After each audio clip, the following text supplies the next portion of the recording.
I'm finally gonna say good morning so that it's the right time of day. Good morning. Oh, coffee. What a day, what a day. What a day this has been. What a rare mood I'm in. It's almost like spring. All right, we're talking about preserving summer harvest today. I'm going to show you a few of my favorite ways to do, to preserve some food. And there's some recipes in the back. Chef! Great. Good morning, sunshine. How are you today? I'm so glad you're here. All right, let's see what we got. Let me send out the live. I'm sending out my all the things, and then we can get going. It's a good day, good day. It is so beautiful out. I mean, the weather. The week has been, stunning. 68, 75, just beautiful. No humidity, my kind of summer. My favorite. That's where I want to live in a zone that's perpetually that. That's Southern California, right? Is that what they say? Hi, Diana. Welcome. Hi, Robin. Robin, look what I got on my shelf. I love it. It's the best. Honestly, thank you. I love it. Good morning, Matt. Good morning, Casey Ann. How are you? Oh, we dropped out of C3. Oh, wait. Yeah, weren't we in C3? I don't even know. Were we in C3? How did they go down? There they are. Hello. Nice to see ya. Weren't we up to C3 or C4 better? I don't know. Ooh, what are the odds of that?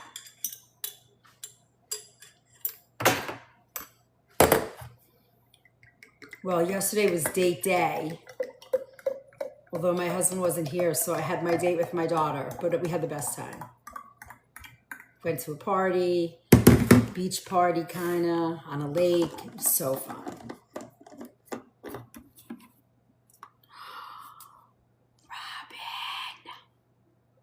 Totally dig this. Totally dig it.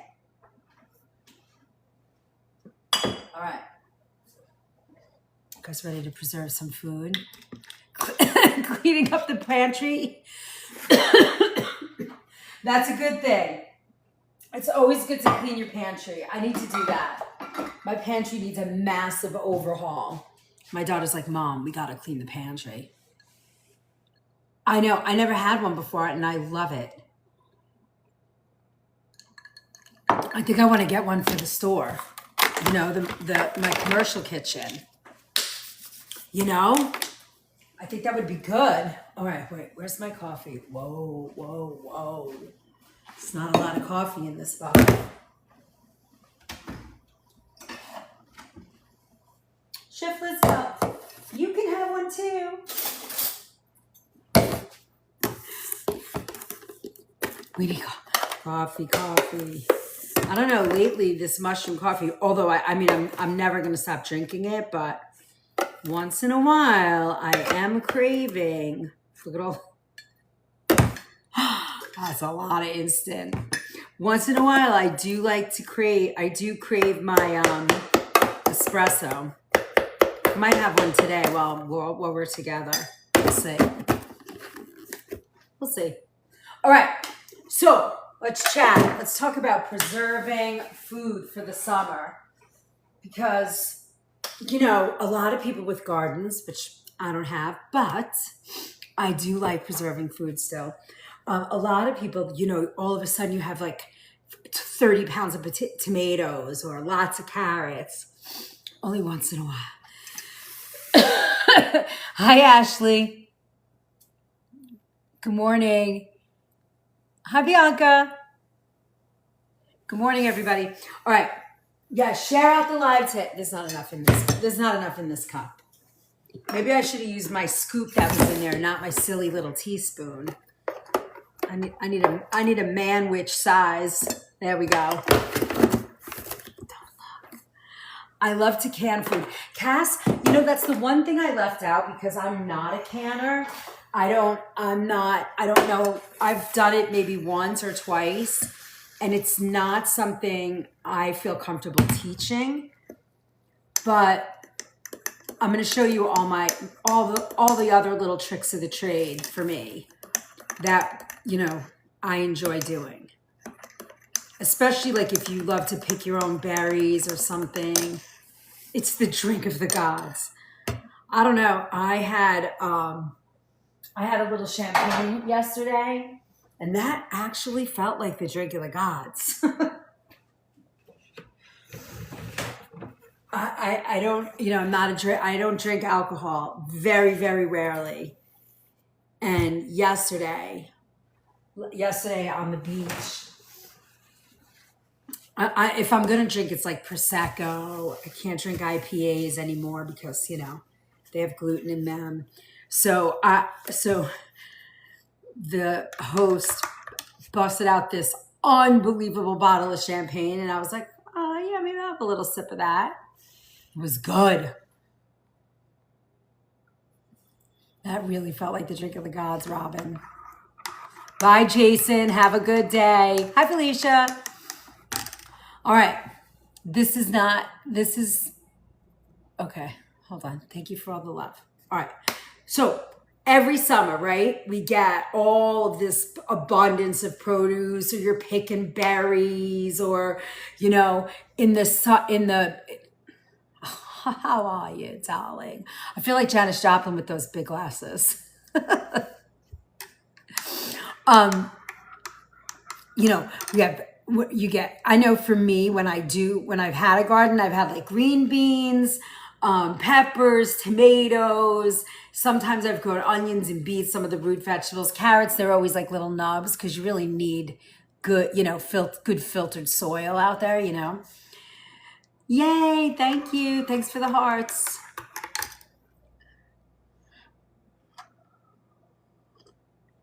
But I think preserving food is good because you don't waste it, right? You can get good flavor. You can preserve that good flavor food. You control the kind of ingredients, like all those things, right? We know that. And produce doesn't last forever. The minute it's picked off a vine, it's already breaking down. You expose it into the air, fruit gets mold, so you want to use your stuff quickly. I know for me, I'm lucky. I work in a grocery store for the time being, and I just find myself like I can just order what I, buy every day if I want. So there's a couple of different ways that I want to show you how I like to preserve food, and they're easy. Where I wish I was canning, but I don't. I'm not going to show you that today because I don't do it enough to claim. I don't know. It makes me nervous because you can get sick from canning incorrectly. So I don't go to that spot. So I talk about freezing, drying, pickling, and fermenting. And we're going to do a couple of those today. One of the things that I always tell people is you don't want to preserve food that's going out, right? Like you always want it to be at its freshest. So don't wait because you go, oh, I'm gonna use all of these, I'm gonna use all these ingredients, and then they're going to be great. And then you realize, oh no, I'm not going to get to them. So, and now I have them. What can I do with them? And it's already kind of late in the game, which might be our strawberries. We're going to see in a minute. So I have this box of strawberries, and I want to show you how I'll make a quick strawberry compote that you could put on your sourdough bread that you're baking, or, you can put it on your kids' pancakes or your pancakes, or if you're making a croissant.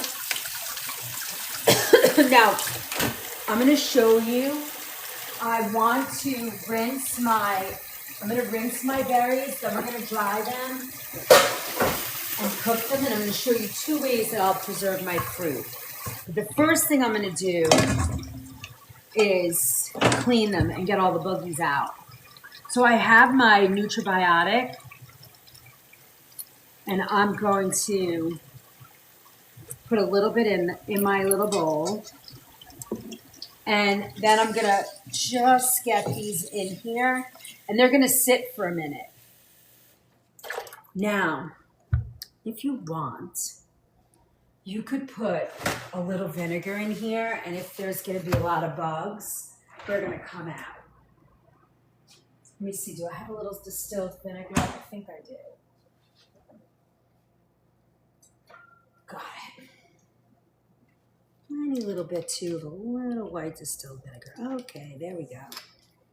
And then we're just going to give it a little mix. Let it sit. These are certified organic berries, and we're going to get all the goober out.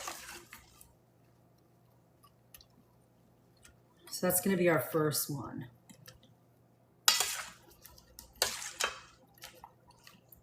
Just going to let it sit just for a minute. Now we're going to do 2 things with these berries. Once we dry them, I'm going to show you how I set them up, and I'll freeze them.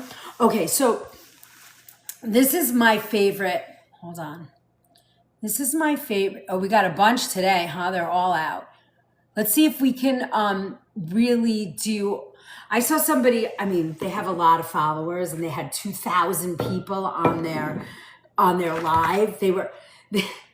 This is what gets me great. And I don't know how long they've been doing lives, but I came across somebody the other day, and it was like they had 2,000 people watching their live, and they were filling bags of candy and shipping them out. And I was thinking, God, wouldn't that be cool if I was cooking organic food and sending it out? And, you know, I don't know what this goober stuff is, but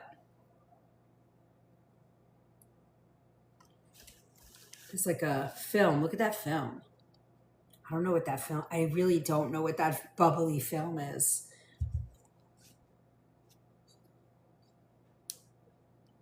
Anyway, so I was like, and they had like, she was like, let's get to 2 million, you know, likes. And I'm thinking to myself, wow, 2 million likes to get bags of candy. I'm working too hard. We're working too hard. Oh, sorry. I got all caught up because I was like, let's get to 100,000 likes today. This is the Nutribiotic grapefruit. It's liquid grapefruit seed concentrate, and I like it because it pulls all the ick out of the food. Look at this. Look at that weird white foam around all the berries, and these are organic.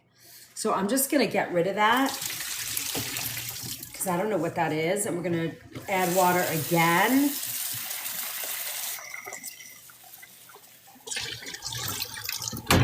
But I really want to clean. I mean, I'll clean my produce anyway like this, but when you're about to freeze or preserve, you want to do it again too. All right, let's see. I'm going to put a little bit of white vinegar in here, just a splash. And then we'll just do a little bit more of the Nutribiotic, and I'm going to let it sit. And then we're going to take the stems off, and I'm going to do a compote, but I'm going to show you also, you know, if you're going berry picking with your kids, even with blueberries, you can do this. Any berry, you can freeze them. And instead of buying frozen fruit, you can, did I move this back? Did it go back to the right way? There we go. You can, yeah, see? We got whatever that first layer of goop was. It's off. Nice. You can freeze them and then use these for juicing. So that's good too. Oh, we have a flash goal. Let's see what it is. Flash goal. Whoa, 17. All right, let's see. 17 people. All right, so I'm just rinsing these. So they look better, look. They look cleaner now. That's pretty good. Thank you, Kimberly. Thank you, Pri. Good morning, Irene. How are you? All right, so just giving it a little agitation, and these look good. I'm happy. All right, so we're gonna get rid of all that water. They're nice and clean. And now what I like to do, there's a couple of different methods, and we're gonna, while these are drying, I'm gonna go over the few different methods that I wanna show you how I like to preserve fresh produce that comes out of the garden. We're just gonna dry these. Just gonna dry them off a little, especially if we're gonna freeze them. I don't wanna put them in the freezer wet because then they get icy. All right. We're gonna take we're gonna cook the ones that are tired because this is a little older than I like to use, but I have to use them. So we're gonna cook the ones that are tired and make like a little compote, and I'll show you how we'll store that. And then we're gonna freeze the rest that you can use for juicing. Juicing or making, smoothies, which is always fun too. What was that film? Just airborne dust particles? Could have been Mets. Don't really know. Some kind of goober dirt, but it's off, so we're good. But yeah, it could be dust. It could be, it's an open container that sits on a produce shelf that drives in a truck. That's, there's a lot of layers. Oh, you know what I made, you guys? On Canva, I made a whole thing for foodborne illnesses and how you clean them. And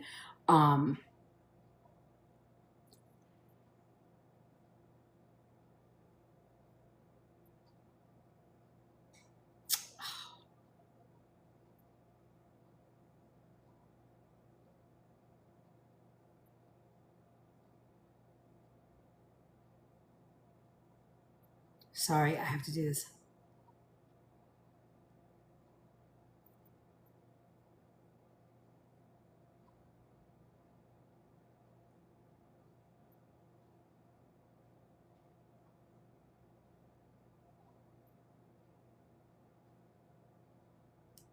Hold on, I'm sorry.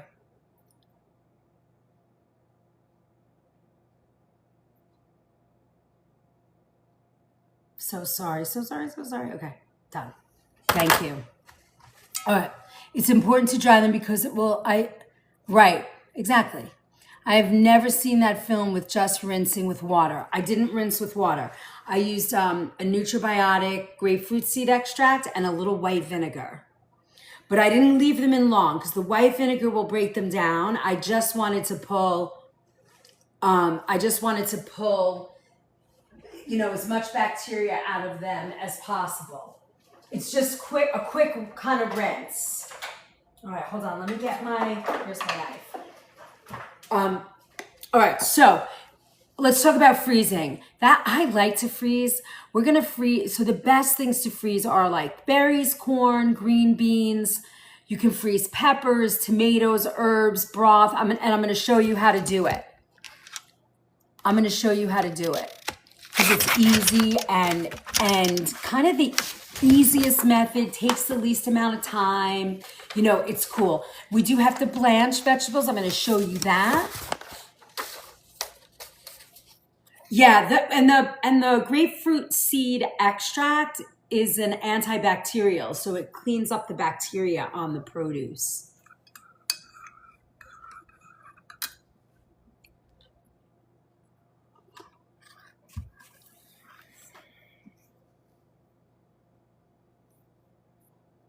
I don't have a strawberry picker, so I'm just going to use my knife. But I like to go around the knife and take out and pull out the stem part of the strawberry.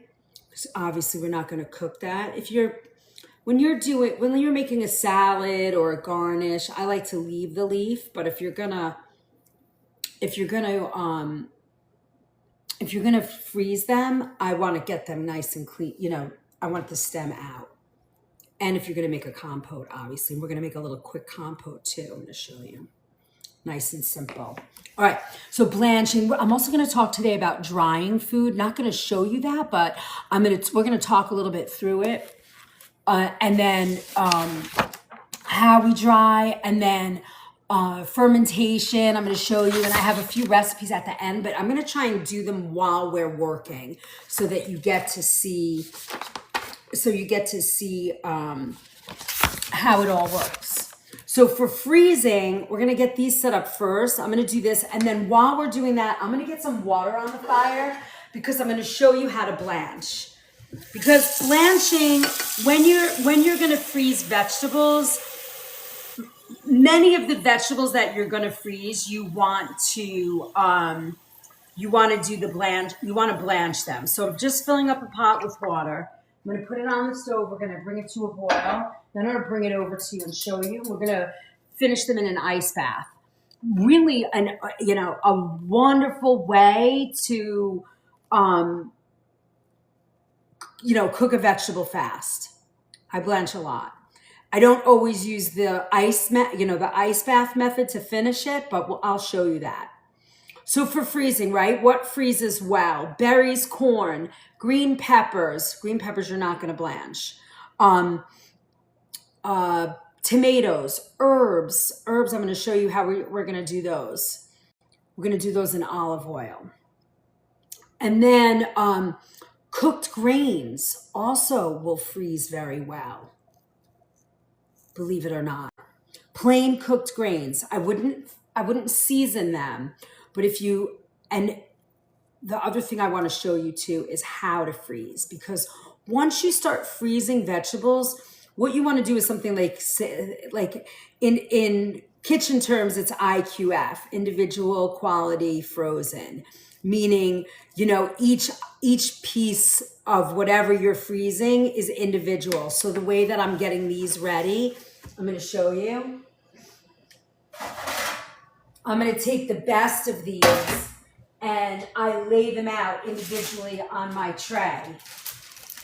And what that does is, especially that you dry them, especially that you make sure they're dry before they go in the freezer. I'm going to freeze them like this first, then I'm going to put them in a bag. Because if you take these and you put them in a baggie first, a baggie, or you just throw them in a clump, all you're going to have is clumpy vegetables. And that's not helpful, because then you got to cook it all. But if you do it like this, you're going to have really easy produce to handle and take out. And I'm going to show you this with broccoli as well. But I'm just taking the stems out and I'm laying them here. And then we're going to make sure that they're nice and dry before I freeze them, so you don't get any ice formation. Yeah, I say quality, but yeah, quick. Not necessarily always quick. I always say quality frozen. I don't know why. That's just the way that I learned that term, because it's not necessarily, I guess if you're buying it that way, they might be flash freezing. I always say quality frozen. I don't know. But I've seen it both ways.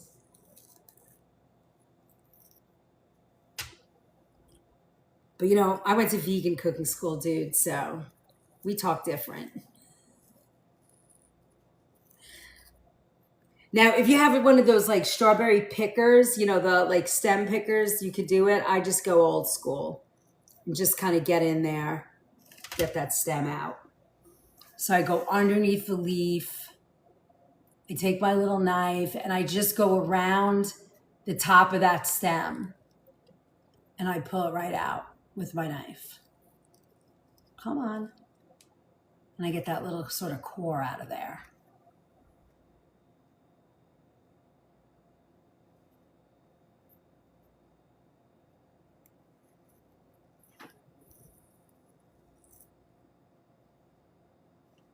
Hi, Thomas. Thanks for the repost.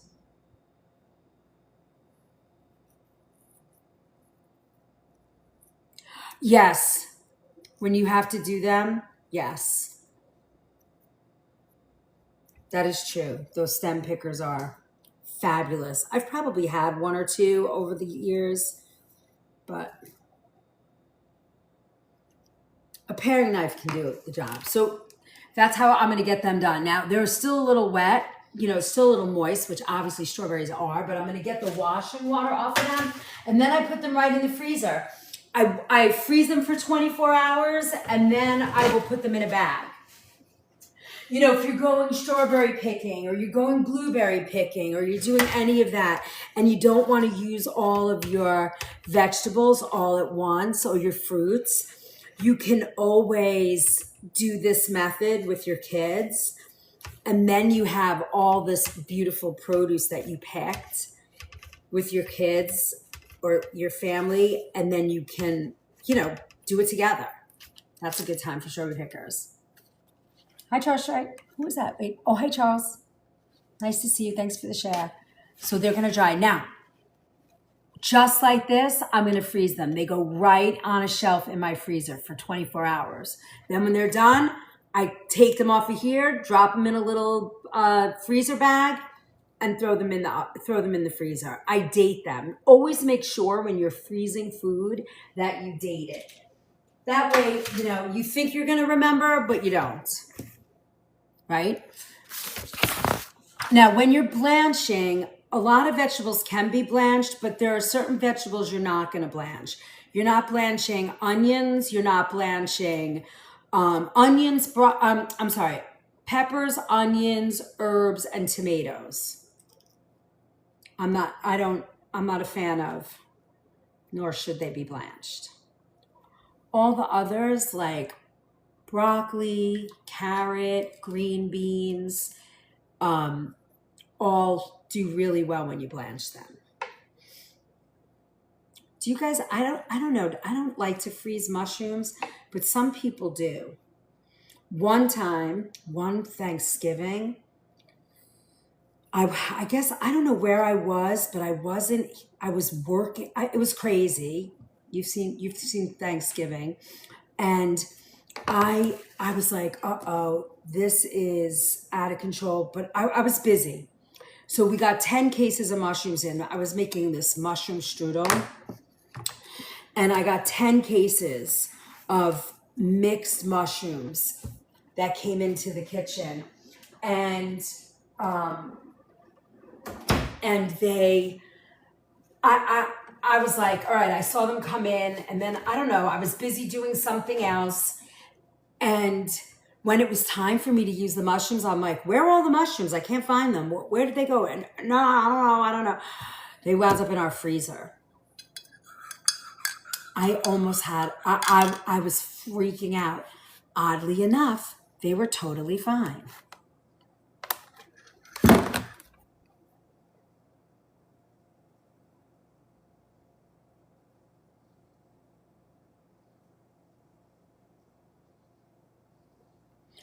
All right.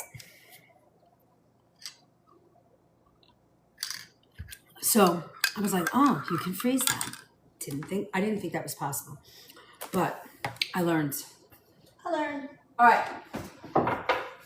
Next, let's get I want to get our broccoli clean. Remember how horrendous that was the last time we did this. So we're going to do it again. I'm going to cut my broccoli, and I'm going to show you how I blanch it to get it ready for freezing. Vegetables, so these vegetables, you want to blanch them. We're going to plunge them in ice water. That's sort of the technique. And then what happens is it stops the enzymes that would otherwise continue breaking down the vegetable in the freezer. So it also protects the color, the nutrients, the texture of the vegetable. So it works really well. So when you freeze, you're going to use airtight. So what you can do is those food safety bags you can use. Sometimes I don't always do that, especially because, if you think you're going to have your vegetables in the freezer for 6 months or more, it's a good idea to invest in those food saver bags, because that's going to keep them the most airtight. But if you're going to use them within a couple of weeks or something, there's a sale on broccoli, or you had a lot of broccoli out of your garden, or whatever the case may be, and you think you're going to use the broccoli, within the first month, I think a Ziploc freezer bag is fine. But if you're going to go past that, I would definitely invest in one of those food saver bags.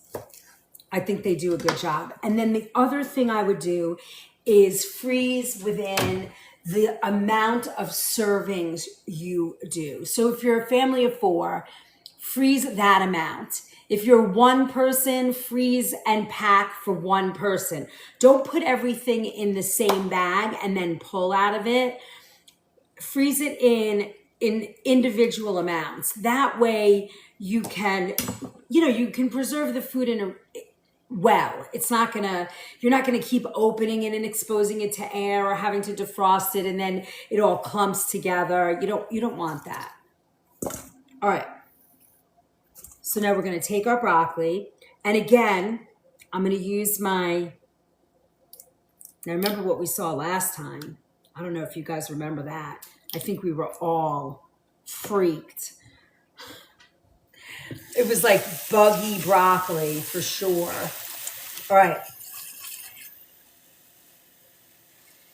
So I am just going to soak this in water for I don't know, 5 minutes. Just kind of giving it a little bit. Sometimes you get those little gnats that kind of hide in the stems. So kind of give it a good, rinse and pick through. This happens to be really clean broccoli, which I love. So we'll let it sit here for a minute. I'm going to just lower that.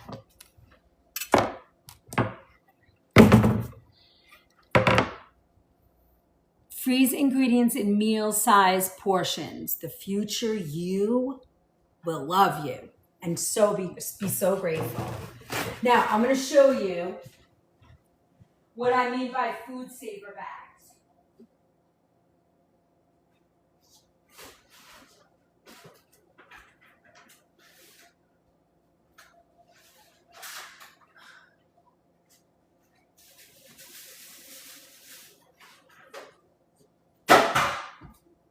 We have one of these things, and my husband's like a big prepper dude. He loves prepping stuff. And we have this, I started with our food saver bag thing, but he has taken it to a different level, and he doesn't just use food, he does medic kits and all that kind of stuff.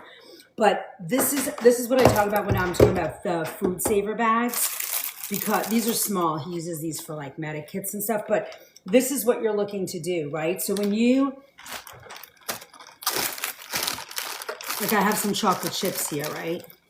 So if I'm going to put them in here and I want to save them,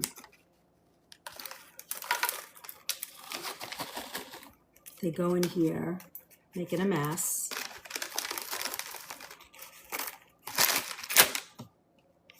This is a good way too. Our little snack jar that we make? If you have one of these, this is kind of fun. You could do snack jar pouches.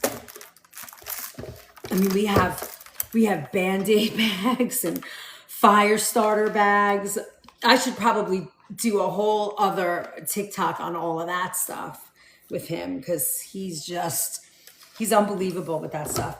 So there's a vacuum channel in here, and then you put this in, and you put the whole edge in here, and you close it. And when it's done, the light comes on. Did it work? Of course it didn't. He's so good at this. I am not. All right. Oh, wait until the sound stops.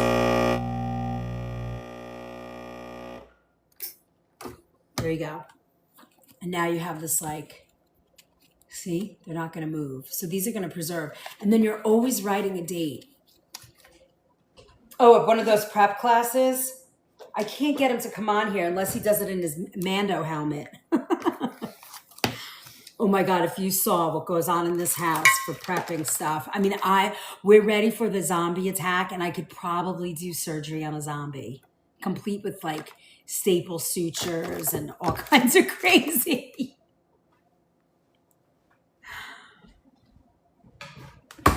We're ready. All right. So then you're going to, obviously, you know what these are, chocolate chips, but I would be like, I would go 70% dark, right? And then whatever the date is, which I have no idea, the 26th, 7/26. And this is how I would keep it stored. I actually store my coffee, my ground coffee like this. It is. Oh my God. That's the only thing we're missing. That's it, Pri. We have everything else. Oh, we even have oxygen tanks. I don't know. It's crazy. I mean, it feels good because you always feel safe, but whatever. I'm just happy making strawberry jam. You know what I'm saying? We have buckets and you guys want to see my buckets? Look, I'm going to show you this. I'm going to share one thing.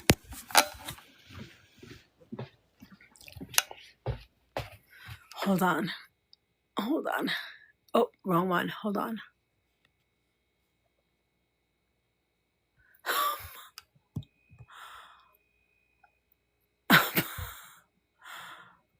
That's just like a little piece. That's just like a quarter of what goes on in this house. We have like thousands of seeds. I honestly love that. I would feel so safe. I do. That's real fear. You just don't know, right? You don't know, but whatever. I have a lot more hope, and I'm a little bit more not that. I don't, but I mean, that's just the stuff near me. Anyway, food servers. This is great because it keeps your food, clean and preserved.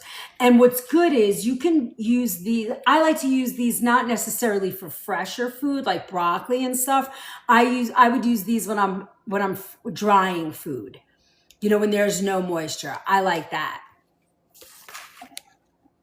Well, yeah, Mary, that, maybe. Let's hope not. Right? Let's hope not. Okay, so here, this is good. We can just be in our happy little organic food bubble right here. So now I'm going to take all of this and I'm just going to give it one good rinse. And then these are ready to blanch. And I'm going to show you. And blanching is the same. For any type of vegetable, you're going to do the same thing. Butternut squash, broccoli,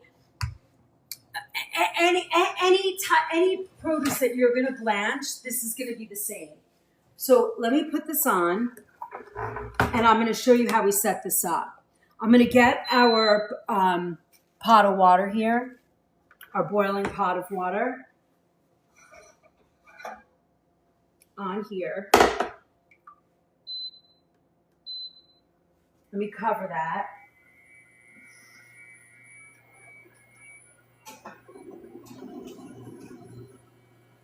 It's going to go pretty quick. And then I'm going to show you how I make this quick compote too, and how we're going to do it. No Snickers. We were talking about, I was showing everybody how I use a food saver bag.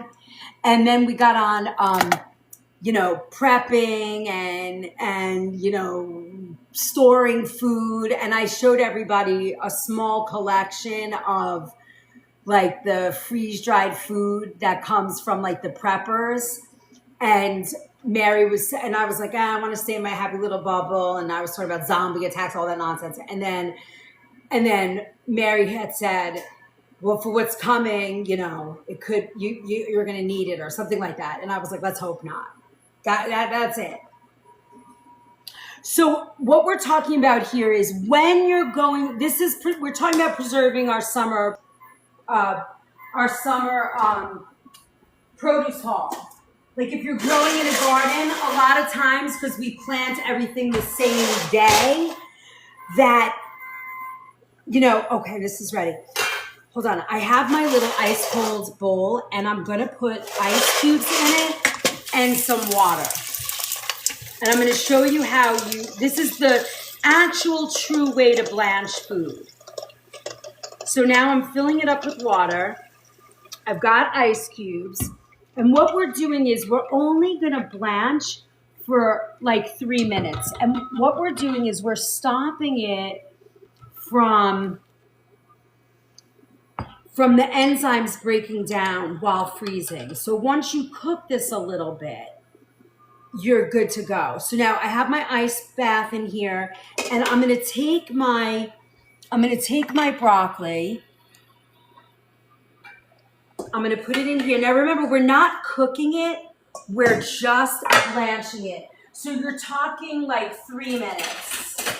If you have a lot of produce and you want to do 4 minutes, that's it. But if you go past that, now you're actually cooking the vegetable, and you don't want to do that. Right now, all we're doing is stopping the enzyme from breaking down the food. Hey, Brenda. So we're going to do about 3 minutes. Then when it comes out, when the bell rings, we're going to drop it in the ice cold water bath, cool it down, and then we're going to sort of do the same thing.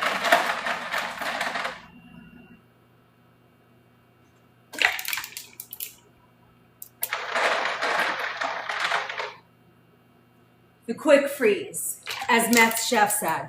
We're going to blanch it, shock it, and that's how you prevent any bacteria from breaking down in the freezing method. Morning. You could do the same thing with carrots. Now, I wouldn't do whole carrots. I would cut the carrots in a way that you would like to cook them. So yes, it's not that it's wrong, Mary, and it probably works for you, but this is actually the proper way to freeze certain vegetables. Broccoli, green beans, carrots. I would do the same for squash, like a hard squash. I would do it with corn. I will make you guys a list, a full, blanching list for freezing. Okay, I'm gonna add that to this blanch list for freezing. The ones you don't need to do, obviously, are herbs, mushrooms,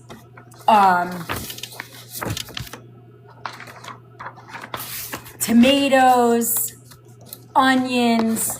Those will freeze well without blanching. I have 1 minute left. Right? You dropped it into boiling water, 3 minutes in the heat, and then we're going to go ahead and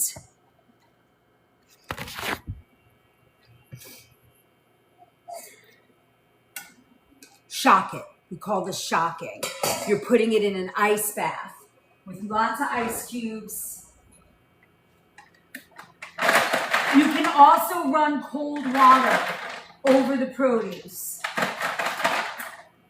We do that in the kitchen a lot rather than have a bowl of ice water, but when you're at home and you're cooking, you can do it this way.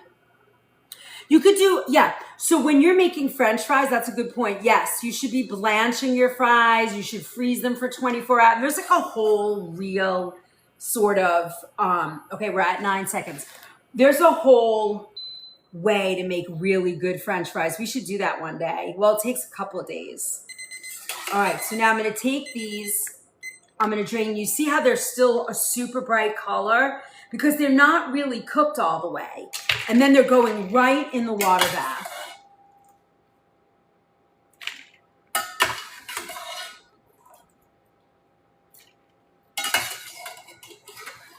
could water your plants with all that nice, beautiful water. I wouldn't just throw it out. Okay. Now, I see how the ice is taking its time. Once that ice is melted, these are going to be ready. And then we're going to, again, lay them out and dry them. And then you're going to go ahead and individually freeze them, the pieces. You're not going to freeze them in a clump because then you're just, it just makes a mess. You don't get...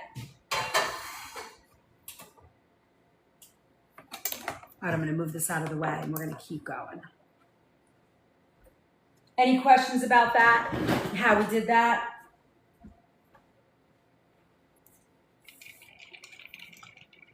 Chef, I think you did a quick version of the fries once. Yeah, a very quick one, right? Yeah, so when you do French fries with yeah, see, these stopped. And they're still not, they're not all the way cooked. They're not mushy. They're in good shape. That's what you're looking for. Because if you overcook them and freeze them, all you're gonna have is mush. All right, so now, let me get a nice clean towel.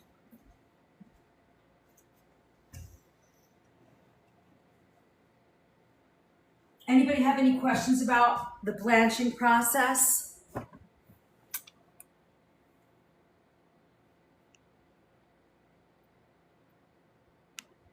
Yeah, sweet potato fries. You're blanching the potato. Then you're salting them. Then you're drying them. You can put a little salt if you want. And then you're going to go ahead and you got to freeze your fries before you make them. That's what's going to make them nice and crispy.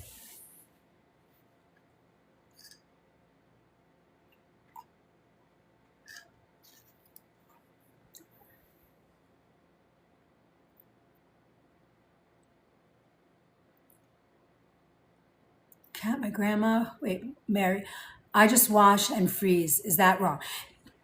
It is not wrong. And Denise is saying the same thing. That's how I was taught, wash and freeze. Yes, it's going to work. You're in your 70s. You know it works. I'm in my 60s and professional chef. This is sort of the way. You could, but if washing and chopping and freezing works for you, don't change it. I'm just simply showing you the way, a technique. Do you know what I mean? Like that, no, don't stress it. Now, and again, if you're throwing vegetables into the freezer that you're going to cook in a week and you just want to, make them last a week longer, that's fine. But if you want these to have any life, in 4 months or 6 months or through the winter, doing it accurately or doing it in a, I don't want to say correct or right. I don't want to make anybody feel like they're doing something wrong. That's not the idea of this. Then, I don't know. You get it. I don't have to keep talking about it. All right, so now, I want these to be dry when I put them in because I don't want to form ice crystals. So Denise, you probably cooked them too long. When you're blanching for freezing, it's 2 to 3 minutes. I would do green beans 2 minutes, broccoli 3 minutes, carrots 3 minutes. I wouldn't go over 3 minutes, to be honest. Maybe the only time I go over 3 minutes is if you have a giant pot and you throw, 8 heads of broccoli into one big pot, then I'd say, all right, maybe go to 4 minutes. But if you're just doing this for like a head of broccoli here's another thing for my gardeners out there, and you guys might tell me, you have a window to plant vegetables. Instead of planting all your broccoli on the same day, maybe take, if you're growing 10 plants, maybe do 3, 6, 4, and spread them out over either over 3 weeks or over every 4 days, plant the next group so that you're not getting a rush of all your broccoli in 1 week, right? If you look at your planting time, I think that's how they kind of did victory gardens, right? During wartime, everybody planted a vegetable, and that you planted it so that you kept having produce, because there were rations. All right, so now I'm just want to dry. I'm not squeezing. I'm just taking the water out, because remember, that's another reason, Denise, why it might be mushy, right? You didn't take this next step of making sure a lot of your water is off. And I'm going to show you this. Like I did the strawberries. I washed them, I dried them, and now I'm going to individually freeze them just like this. They're going to go in the freezer like this for 24 hours. Now, I think if I move these a little tighter, I can fit my broccoli on here. And then tomorrow I will go ahead and put these in a Ziploc and get everything frozen. But this is a great way to preserve your stuff without having to worry about canning, I am not a canner. I never learned it. I wish I did. I've done it a few times, but I don't feel qualified to teach that, especially with, the risks involved.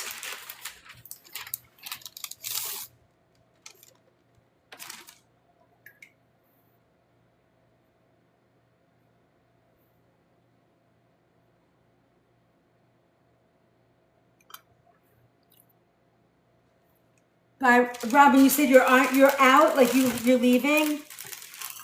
Have a wonderful day. Thanks for being here, if that's what you're saying. Yeah, they're out in droves today, huh? So now what I'm going to do is go ahead and just put these on here so that they are just going to freeze individually. These little steps, honestly, Denise, while not completely necessary, they really make your produce better.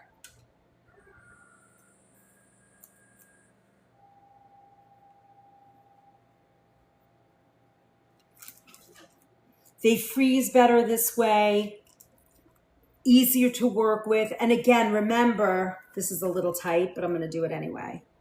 I don't have a lot of room in my freezer. I have a ton of food in there right now. So this is how I'm going to do it. I'm going to let it dry a little bit longer, and I'm going to freeze it like this. Just packed up the car. Woo! I don't know where you're going, but it sounds like fun. Another road trip.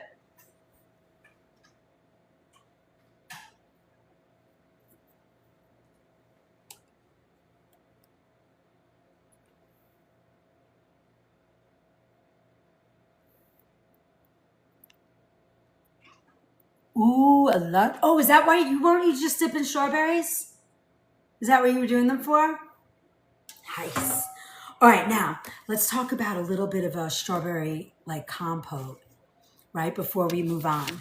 Although, let's talk about drying food first. Why are you freezing them?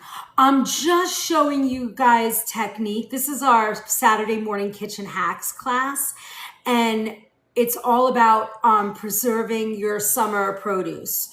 So when you're growing produce, you plant 10 broccoli plants, you plant all kinds of tomatoes, and everything shows up at once. How do you preserve it so you have it last a little longer?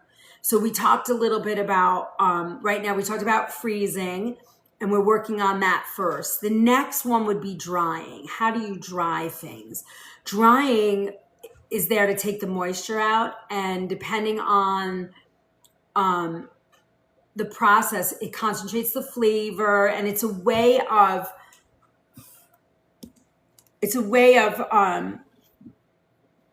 preserving your food.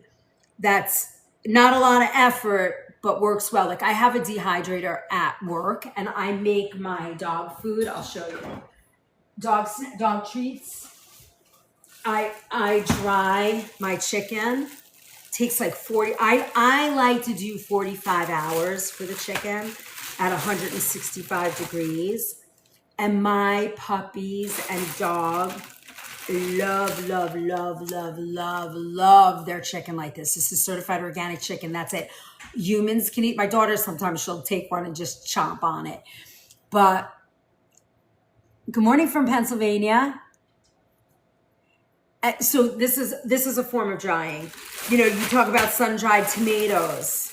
You got some hot weather, and you have a place where you can dry them. The only thing that I would do is I would put a net over them. If you're gonna dry your tomatoes out in the sun like that, I would put a nice clean tray, slice them very thin, and then those really nice nets that you get, I would put a net over it so that you didn't have any critters or bugs flying on them when you're trying to preserve them. And then I would put them in oil, most likely, and jar them in oil. Citrus dries really well. You don't want any pockets of moisture when you're drying, right? You want it to be whatever you're drying is either flexible or crisp, like the chicken, right? It's not really crispy, but it's flat. It's kind of crispy, flexible, if that makes sense. Any lingering moisture will invite mold when you're storing it. So if you're in doubt, you dry it a little longer. That's why for me, I used to think, and all the notes that I read before I started drying those chicken strips said, 36 hours. But I noticed I wasn't always really like, and our dogs are our babies. So I made sure that we were, we were drying them longer.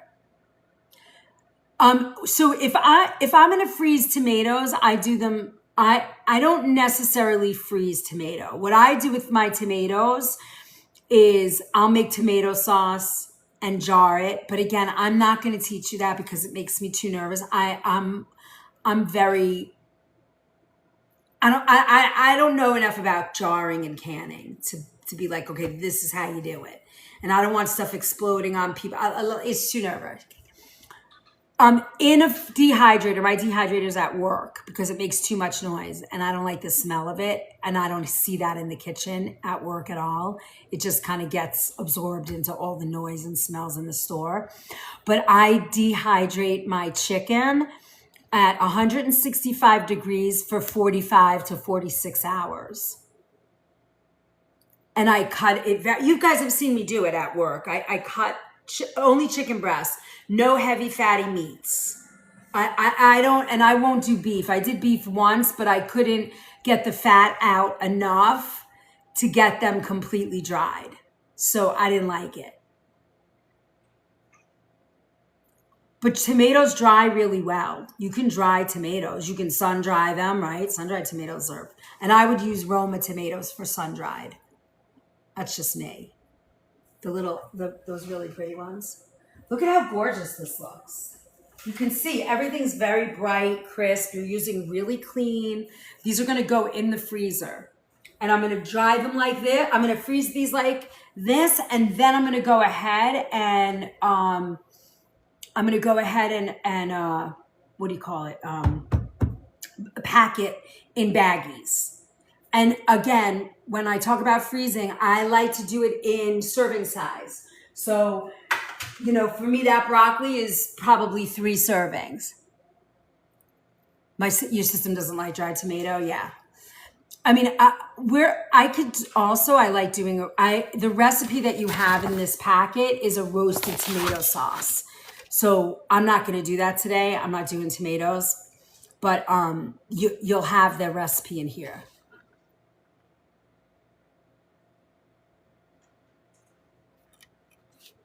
What? All right. If you hydrate tomatoes, do you seed them? It depends. If you don't like to have the seeds in your tomato, do you remember the old seeder thing? Hold on. The de-seed thing? Hold on. I think I have it right out top.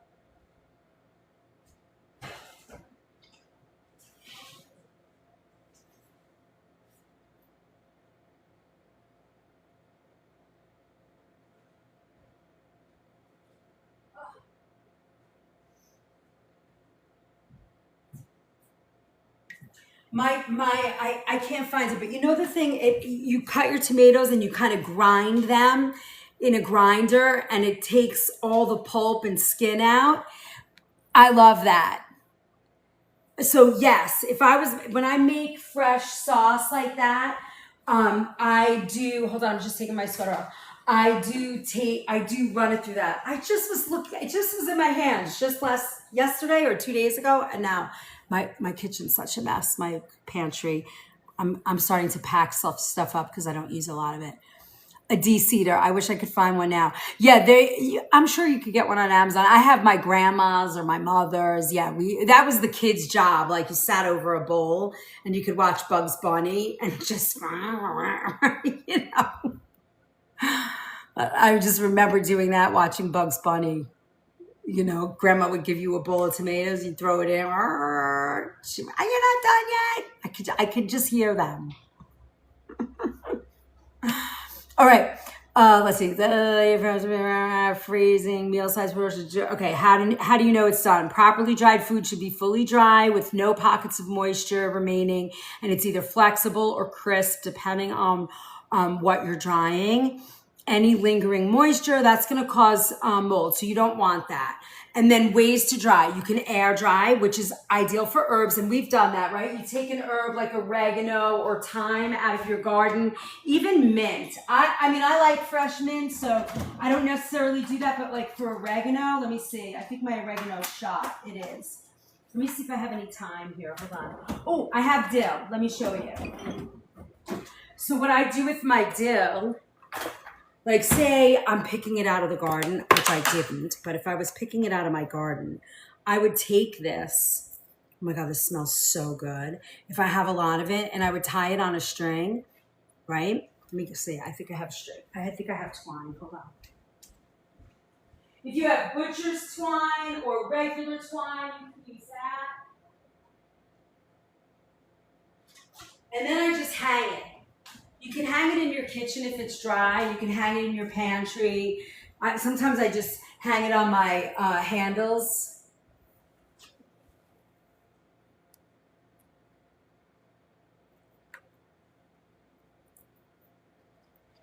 Look, I go like this.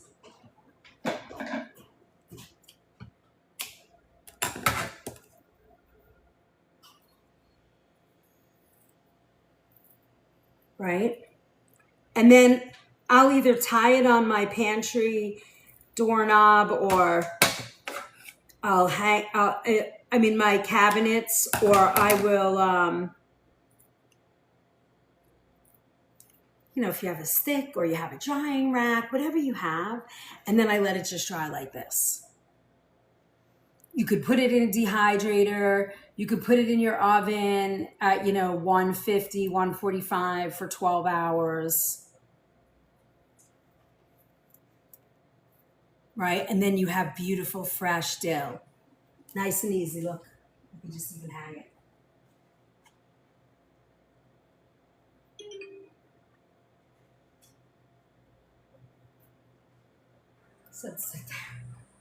So easy. Hey, Daresh, nice to see you. Nice and easy. Oh, I got a puzzle piece. I haven't had a puzzle piece in a long time. All right.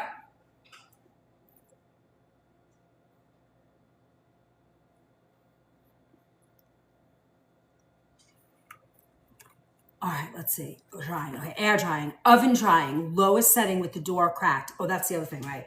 So if you're gonna dry, take a pot holder like this and stick it in your oven, right? Just do that. And then you're gonna put your oven, like my oven goes down to like super low, 160, 145, and just let it sit in there. We are always good here, having fun. I'm going to leave this out because I'm going to show you. I think I have another recipe that I'm going to show you. And then a countertop dehydrator is what we talked about.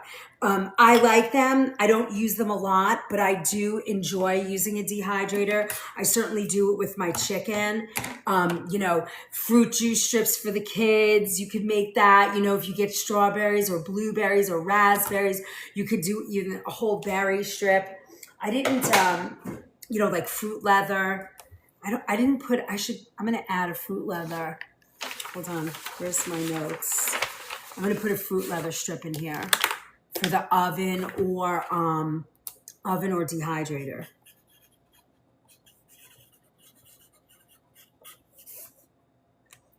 I have one with a little, little juice and whoosh, so all of that works. Some of these easy bake ovens have dehydrator settings. Yeah, I don't know. Does this one have dehydrate?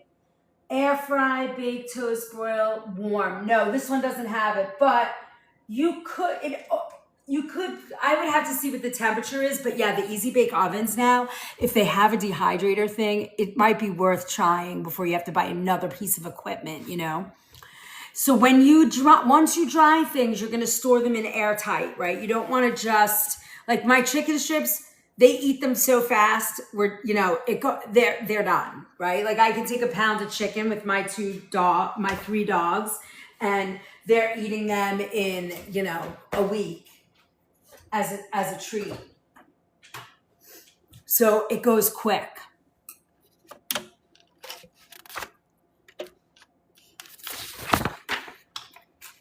All right, we did fresh herbs, air drying. Hang a small bundle upside down in a warm, dry spot. Dehydrating for faster. That is, very low, short amount of time, easy peasy on a dehydrated setting. Now, we could also do this. We can chop. You have basil, you want to make a chimichurri, or you get a lot of basil in your garden, or a lot of anything. What I do is I'll take my leaves. This is the only time I store my herbs in oil. You could even take, the herb butter that we do, my herb butter recipe. You could take that, put it in ice cube trays and freeze it, and then bag it up and leave it in the freezer. You're having a party, you're making lobster, whatever you're doing, you can take a little cube out and use your herb butter. So you have that herb butter recipe. I didn't give it to you again, but it's in the recipe vault. And then, so those are kind of, those are wonderful ways to, that's another way to store herbs. You can also do this. Now, my grandma used to take a paper towel and, lay out her basil, roll it up, throw it in the freezer. That was her way. Me, I don't like that way. Now that I know a little better. But look, so I'm going to take this, and you could take, let me just get a little container.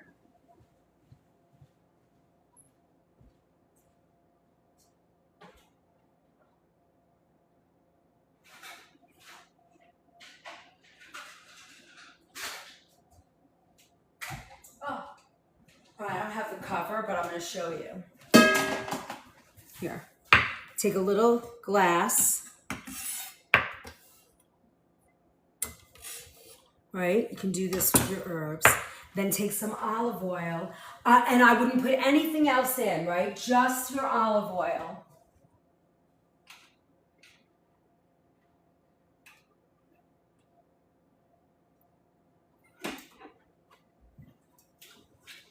And I would cover all.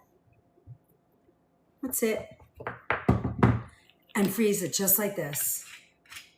Now, what's nice about that is when you freeze this, you could take a spoon, scrape what you want, and then just use that basil. And I would freeze it just like that. Just make sure that I could take all this basil and throw it in here. And, you're making a tomato salad, an onion salad, whoosh, right in there. Right? You scrape a spoonful out from the freezer, and you're done. So easy.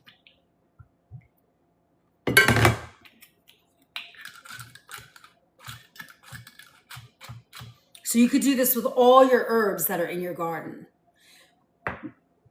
You could do chimichurri. You could freeze a chimichurri if you wanted.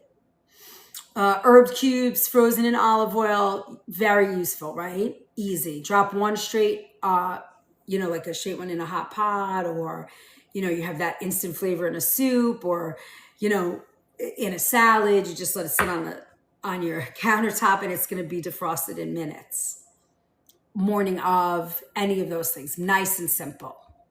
Let's see. So you have herbs preserved like that.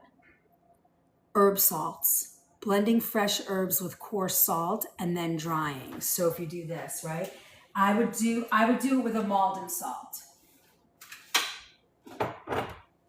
Take my Malden salt. Maybe I want dill salt. I don't know. Sounds good. So let's put this over here. Let me just get a glass. Oh, I have glass. Hold on. Let's say we want, I don't know, dill salt. You're going to do this. Take your salt, or if you want basil salt, let's just use the basil. I got it right here. Oh, I have dill too. Look, let's do both. So you're going to take them off the,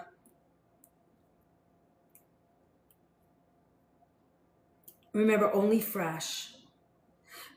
You like mojitos in the summer, you could do this with, or margaritas, you could do it with mint. So I'm going to chop this up and I'm going to mix it in with the salt. You could even do like lemon, right? You could add a little lemon to this. Watch this. All right, you're going to put dill in here. This is a great, honestly, if you're looking for like a cool gift too, like you're making a cooking basket, you could come up with a bunch of combinations of salts. This is a lemon dill, great for seafood, right?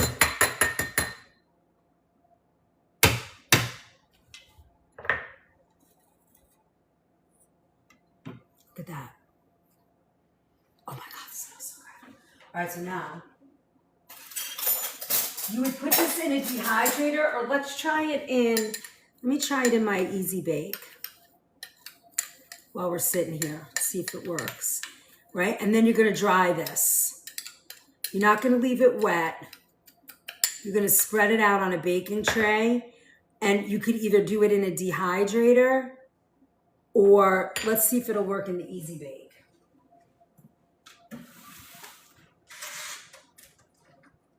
I'm gonna put it on the warm.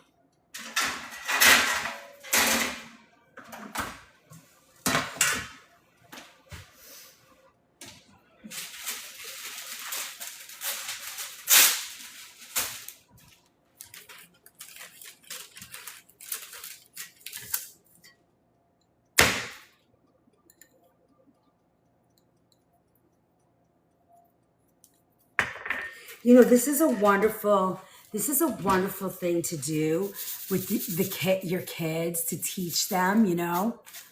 It even looks beautiful, doesn't it?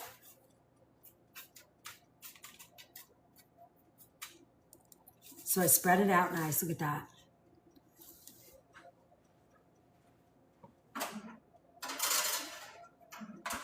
All right, let's see how that works, right? Wait, hold on a second. Okay, I'm back. Okay, now, I love this little cutting board. Look at that. Look how pretty that is. Pin a shortcut to your services. Oh yeah, here, if you guys are looking, you want to know what's going on, this is where we are.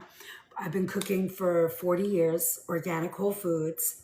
You know, everything that I use, all my ingredients, for the most part, are 99% of the time are certified organic. Even all my produce, always 100% organic. And then what else? I've been cooking, and I came on here almost 2 years ago. It's going to be my anniversary soon here in September. And I just teach you what I know about organic, whole foods, food and healing. If you, YT has all my replays. I'm everywhere on the organic food movement, everywhere. I have a newsletter that comes out every month, and you get my entire schedule for the month. It was a little wonky this month, but now we're pretty much settling back in, and you know, we're back on track. And then you can get that here. You can join the movement this way. I don't know if it's gonna let me do it because I just posted it, but you can join the movement by clicking that arrow in the bottom, joining the Book of Face. And this is always posted so you can see what my schedule of classes is gonna be. The LINK and the BIO has a whole bunch of stuff. There's free downloads, ebooks, my soup recipe book. There's all kinds of things. So just jump in and check it all out. Don't forget to join us. Get on the email list. Hey Charlie, nice to see you. Hi Pri. Hi Renee. Join the community. Tons of recipes. That's true. We have over 600 recipes, and now I'm making lists, so it's going to be easier for you guys to get in there. I'm actually almost done. And then Pri, I think what I'm gonna do is try and say like, oh, hello, thank you. Good morning. Pri, you know what I think I'm gonna do is sort of make a list and like post it and say, oh, you're looking for fish? It's in A, B, C, and D. All right, hold on a second. The salt is blowing everywhere because I left it on convection bake, so clearly don't use convection. Let's fix this.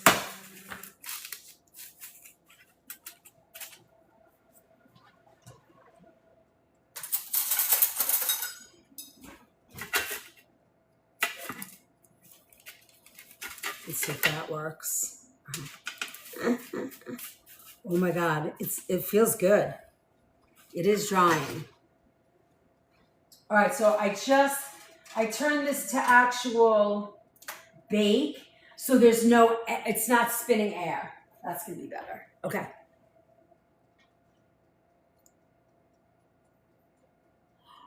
I'm doing that right now, Renee. I did like a lemon dill salt, but yeah, you could do basil salt. What about herbs butter? Basil butter. This is the whole class, like how to preserve all the food that you're growing. What ways can you do it? So you got to download this one. It's gonna be up. I guess I'll send it today for Tyler to put up.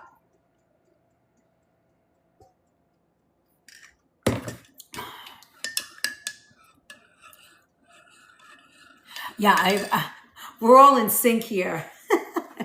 All right, so you have herb salt. I mean, you could do any combination of herbs, butter, and herb salt.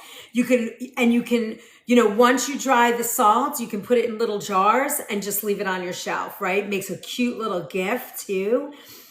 You could put the Love by the Ladle soup cookbook in there and little jars of herb salt. Your herbs butters. If you're making an herb butter for lobster, you could do lemon and garlic. If you're doing herb for sourdough bread, you can do a mix of herbs. Just be creative. If you love curries, you can make a curry butter. You could make a curry salt. Whatever works for you. You can create these things. Now you could freeze the butter with the herbs in it. Renee, my husband asks me to do that all the time and I never do it. And this year, I really feel like it would be so fun. And now, we're going to have 2 cookbooks by the end of the year out. And I think everybody's going to get that. Maybe at least my new cookbook, the salad cookbook, when it comes out, it has to come out before Christmas for sure. All right, so now what we're gonna do, and the holidays, and that's gonna be it. And actually for the salads to have different salts and stuff, that's gonna be cool. Yeah, I mean, it's endless. It is endless what you can do to create different herbs and spices for yourself. It is really true, Renee. And honestly, when you think about people in your life, and especially kids, I mean, I don't know what else they possibly could need or want, right? We have so much in our culture that sometimes doing this kind of stuff is so much, it's so much better. All right, here we go. Let's do a compote. Let's look at, like, instead of doing a jam and having to jar it, what if we make a compote and then you can freeze it in little cubes also, right? So let's try that. You all right? Yeah. My shirt has a stain on it, so I have to. And then I've got to wipe out the car a little bit, but I'm ready. So this came out really good. Do you eat food? I don't really have time, but I'll eat some of those strawberries when I come back down. You want to eat the strawberries? Yeah. I'll eat them in a second. I just gotta do this. I found glasses in my car.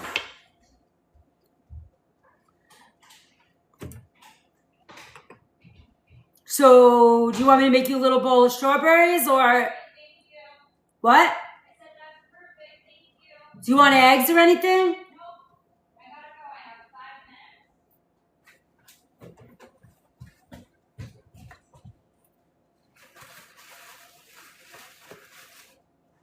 Do you like blueberries too?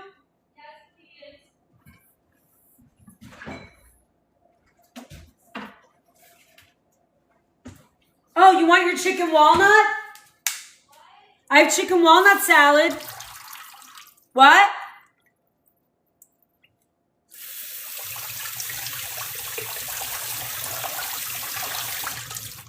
Guys, do you mind if I take 2 seconds?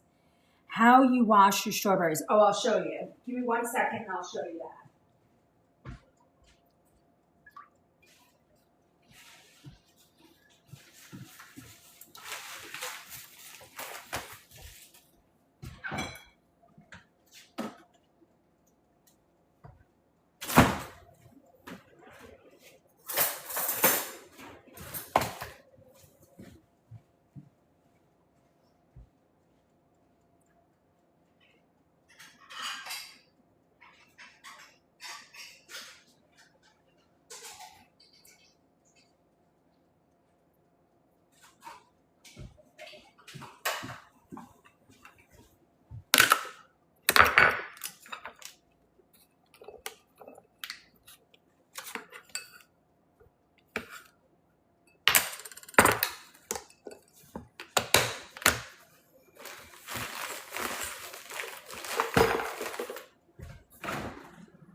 All right, I made you a little bag.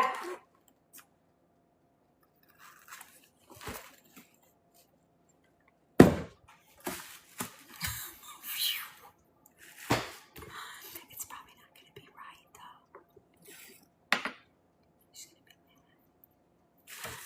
That was quick, right? It's amazing how fast you can throw shit together on the fly. All right. Done. Okay, now let's do a little compote. Let me show you how that works. Super easy. Very yummy.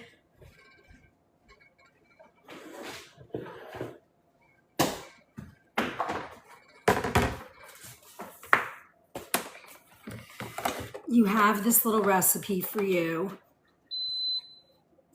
All right. And then we're going to look at fermentation.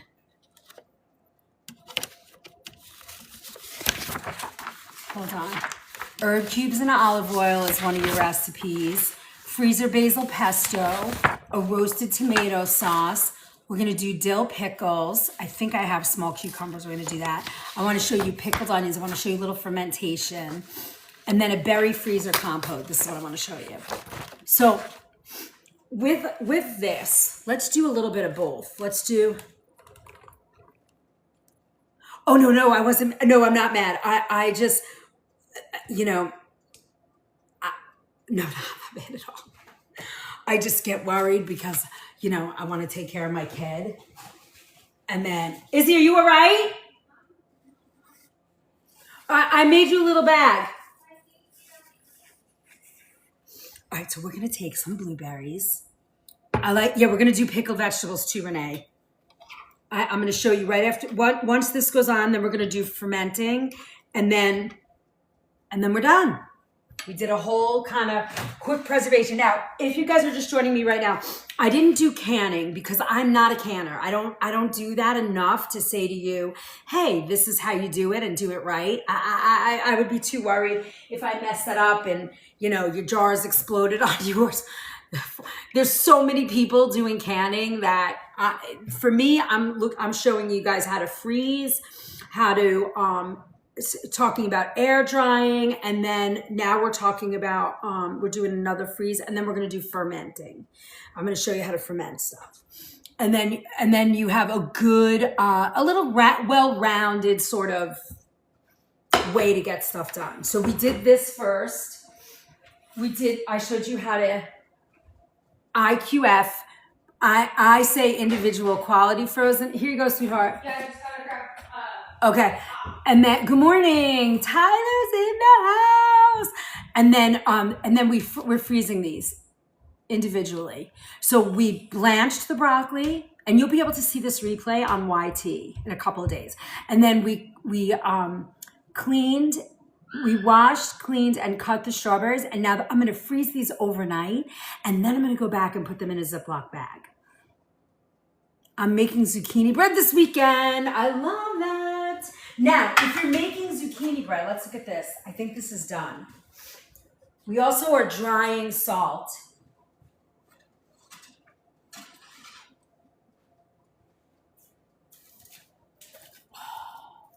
I used Maldon salt, and we're drying the basil, the dill and the lemon, and we're making a lemon dill dried salt. I'm just doing a little bit just to show you, but we're doing it in our little Cuisinart oven, and I have it on the lowest. I have it on warm for an hour. And then you'll have that nice little salt in there. I should add a salt recipe into this for you guys. All right, so now we have our berries in the bowl. And now you can do either honey or maple syrup. I'm gonna do maple syrup.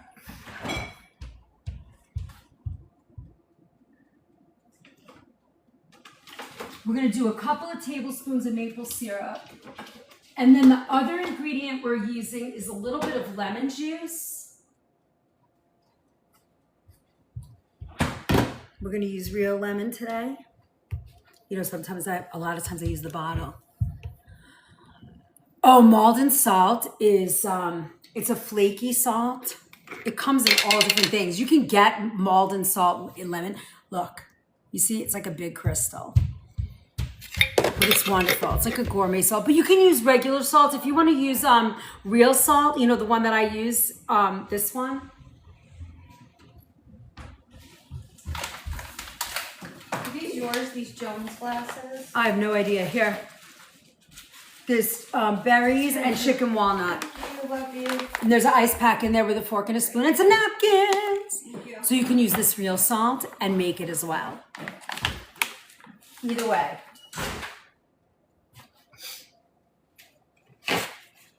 All right, now we're gonna take lemon juice and I'm gonna do a little bit of maple, just a little. Then we're gonna squeeze some lemon juice and a pinch of salt. We'll use the Maldon salt. And then we're gonna simmer this for like 10 to 15 minutes on medium heat. Let me just get out those pits. And this is going to preserve. Ooh.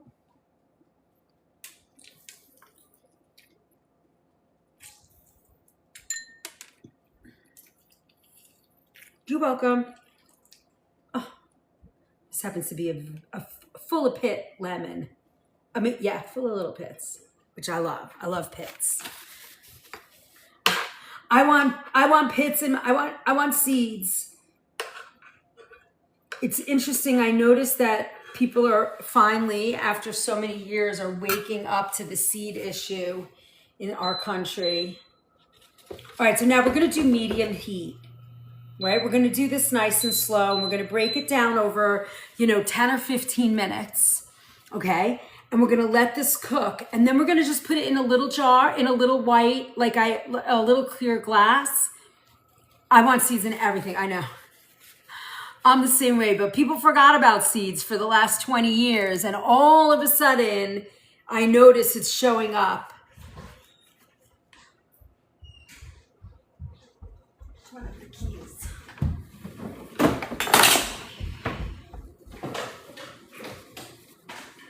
What can I do? No, it's just annoying. Dad was like, keep your keys out of your car.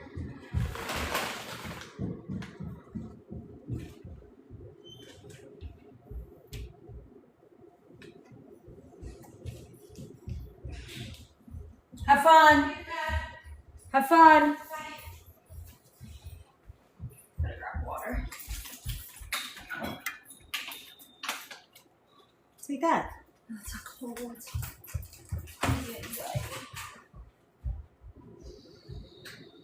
Hi, Elizabeth. Be careful, there's You can use kosher salt. What? something on the floor. You know, like the sweater stick? Okay. Okay. All right. Okay. Kids on our way to work. All right. Woo! Okay, so now we're going to let this simmer. And what I'm going to do, I'm going to use my little mix and chop here, and I'm just going to break down the berries just a little bit, because I'm not using the recipe that I gave you is for like 4 cups. I'm not doing as much. So as this breaks down, I'm going to just give it a little help by breaking it down a little bit. We're making a little bit of a compote. You have a lot of extra berries, or, you go berry picking with your kids and you don't feel like having pie, but you don't want to lose your berries. You can do it like this. You can also do it with apples if you like too.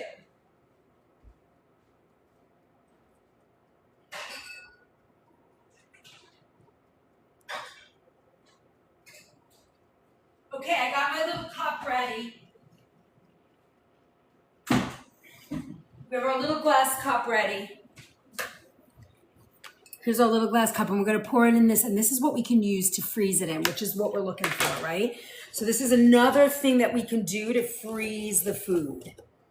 And we just want to do this so that it's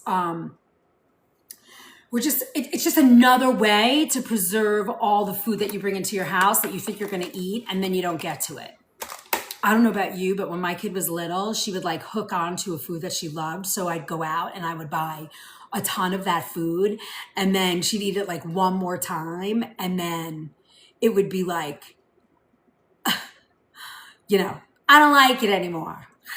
I know my picky eater people, you understand what I'm talking about.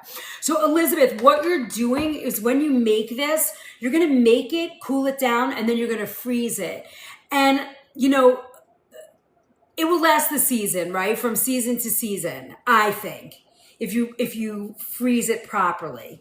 But usually, you get through 4 months, 6 months, I think is a good amount of time for this.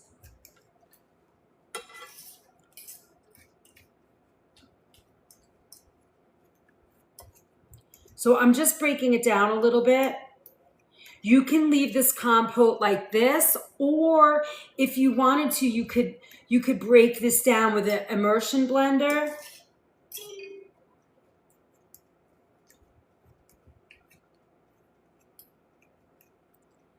And, have a blueberry, strawberry, or you can just leave it like chunky like this. But we're going to break it down for like 15 minutes.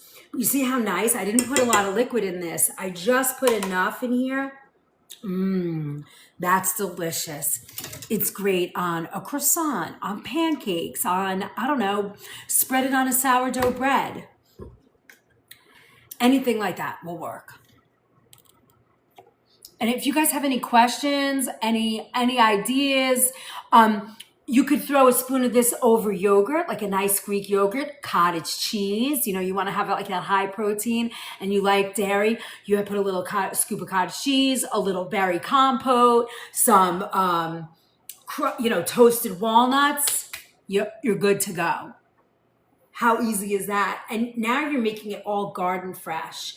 Or if you go to a pick your own place, I'm just kind of letting it go. I don't want it to burn or caramelize. I just want it to break down. All right. So let's talk about fermenting food for a quick minute. For me, I can't eat like kombucha. I can't do kombucha. It hurts my stomach. It's not for me. I'm not good with it. But I love kimchi and I love like pickled vegetables. Love that. So one of the things that I wanted to show you, hold on, let me just rinse my board a little bit here. Anybody that's new here, can I just show you a quick way? Fruit wash. Did you put water in there? I missed it. Kathy, in here is a pinch of salt, about a half a tablespoon of maple syrup, and a half a lemon squeezed in. That's it. But the salt breaks down the fruit, and then I kind of just broke down the fruit a little bit. But here, if you guys want to see, this is how I clean my bamboo and my wood cutting boards. I'll take this. If you want, you could use baking soda, but then I just take my lemon and I just scrub with my salt. If you wanted to, you could put a little squeeze of grapefruit seed extract on here too, and that's going to just break down all the bacteria.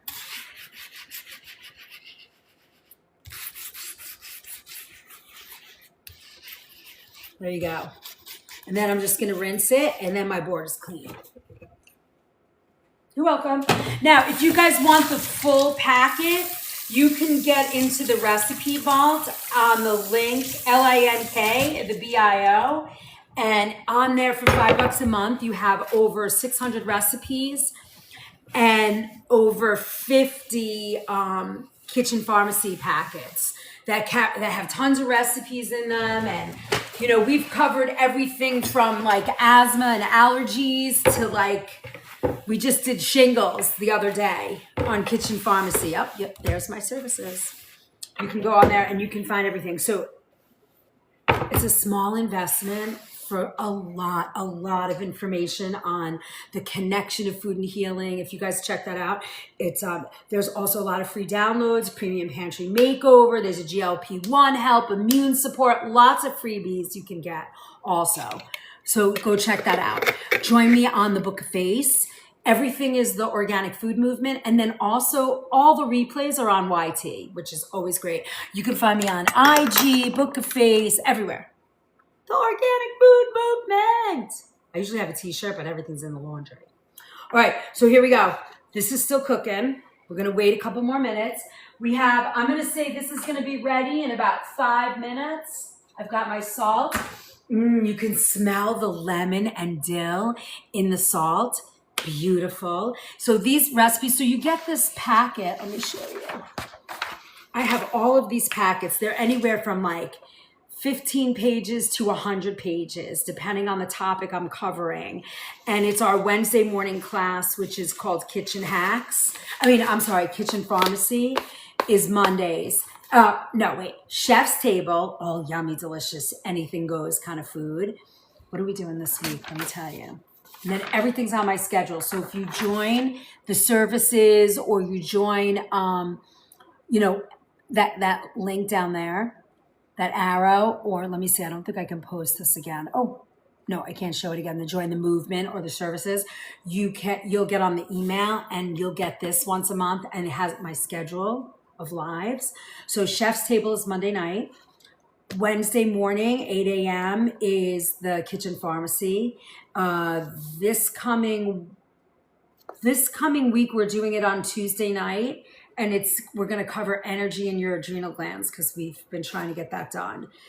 Wednesday we'll be catering all day, but it's usually Wednesday. And then Saturday mornings is today. It's our kitchen hacks class at 10 o'clock. It's a 2-hour class. I'm always covering something fun. So today is, preserving your summer harvest. And I haven't done next week's class yet, so we'll see what it is. I don't know. But if you ever have suggestions of things you want me to cover, I am happy to add them to the list, and I'm always looking for ideas. I mean, it's been 2 years, and I think we've not repeated anything yet, really. So that's pretty cool. Thank you for the follow, Esther. Appreciate that so much. If you guys want to help with goals and loves and blessings, if you haven't dropped in here, if you click on that heart, that will kind of tell you the best way and help you keep track of all the people that you love, that you follow, and how you gain engagement and all of that. How do you preserve spaghetti squash? So Kathy, I would say it would be the same way. You could actually blanch spaghetti squash for like 2 minutes, lay it out, dry it. Like when I mean dry it, I just mean after you blanch it, just get it to this point where it doesn't look, there's no water hanging around. Then spread it out like this and freeze it. That to me would be the best way. Now, if you think about winter squashes, they are sort of that root cellar kind of thing where you get potatoes, squashes, beets, carrots, like all of those hard goods. If you're growing them and then you have them in a good sort of like cellar environment, they're gonna last throughout the season. Like I've gotten I live in the Northeast, and butternut squash, winter squashes, kabocha, butternut, acorn, all those squashes, when they come off the vine, if I left them in a cool, dry spot, say they're done by like, I'm picking my last ones like September, early October, I used to, I don't do it anymore, but I would have squash till like January and February. Without peeling them, cutting them. Now, if you get butternut squash, you could peel it, cut it up, blanch it, lay it out like that, freeze it, and then bag it up. If you're going to leave it in longer than a month, to me, then I would use like one of those things where you can, a food saver bag. I would do it like this in portions that you like to use. That's really important. Don't go and freeze bulk, because then you're opening it, sealing it, opening it, sealing it. Freeze in portions. If you want, you could take, like if you're 1 person, 2 people, 4 people, however you live, whatever your amount of broccoli is, you could do small portions. And then if you want to put it in a big Ziploc bag so that you have it in one spot and you have all your broccoli in a bag, do it that way. Right? That would be the way that I would do that. All right, this compote is almost done. Now you have 2 ways to keep this compote nice. You could blend it with an immersion blender and have it like wet, or you can leave it chunky like this, which is what I'm gonna do, and I'm gonna freeze it like this. Now I only really made like 2 portions, so I'm gonna put it in a glass container like this, and then when I have some friends coming here for the weekend soon, so I'm going to serve this for them in here.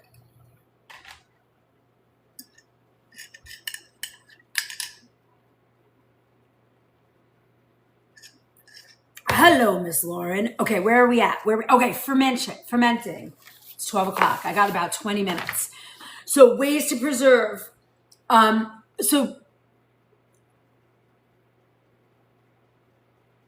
Fermenting only needs 3 things: vegetables, salt, and time. Okay? Salt draws out the liquid to form a brine, And that brine creates a low oxygen environment where beneficial bacteria can thrive while harmful organisms can't, right? So normal fermentation, hi Kimberly, hi Pri, I love that you guys are smiling like that.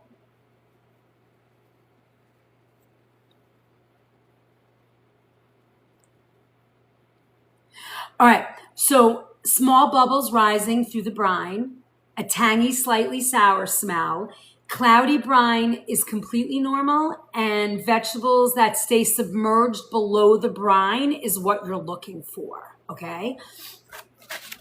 Now, I'm going to show you, I'm going to see, we don't have a lot of time, but I want to show you. It's sort of what you're going to watch for. Vegetables must stay fully submerged under the brine at all times. You cannot do it and expose air, right? So when you put it in your mason jar, which is what we're going to do, you don't want the vegetable, the top of it to spoil. Fuzzy mold, got to dump it. You got to start over, okay? When in doubt, throw it out. If it looks funny, if you wouldn't eat it, throw it in the garbage. All right. Excuse me. Let me get a jar, and I'm going to show you. I think I have enough time to show you at least one. We've done kimchi already, and we've also done pickled vegetables. So I want to show you this.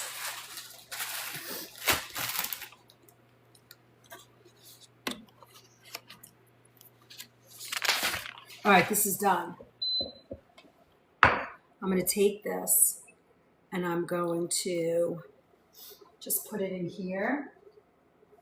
So this is a good way. You have, too many vegetables and you have nothing to do with them. Too much fruit. You can always make a compote. So we're going to let this cool before we cover it.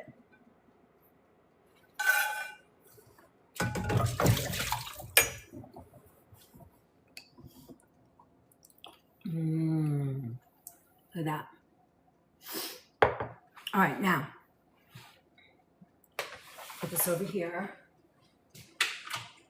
Let's take out our salt because we're ready.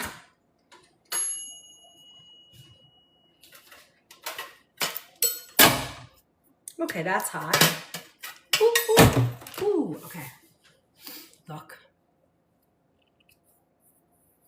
Let me just go get a jar. Oh, where did I put my little glass cup? Now you could leave this like in a little glass bowl if you use it a lot. But if you don't, you can also get like a little,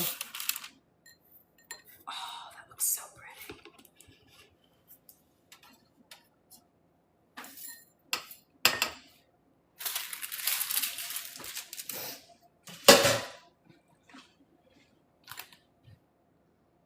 Oh my God, smell that. It's like lemon and dill. I could just sit here like this and chat. Hi, Christina. We just made lemon dill salt. We dried it. Good way to preserve lemon and herbs. You can make all different kinds, right? I did it with Malden salt. Doesn't it smell good, Renee? Look at that. Oh my God, it smells so good. And then we made quite a few things today. We're about to freeze our broccoli and strawberries. And then I want to show you, let me see, did I put this in the list? Please tell me I put this in the list. Oh, wow. All right, hold on. I'm going to look at, I know that I have it here. Hold on.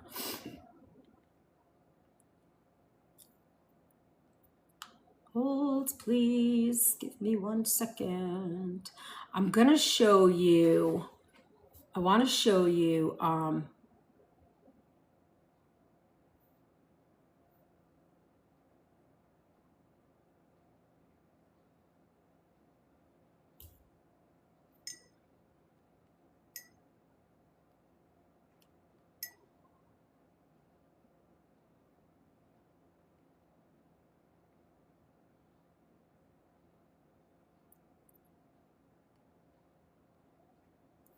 okay, here.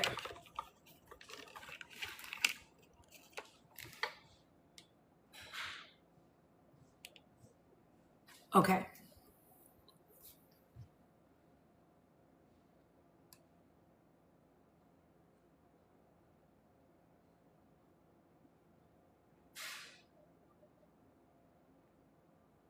Okay.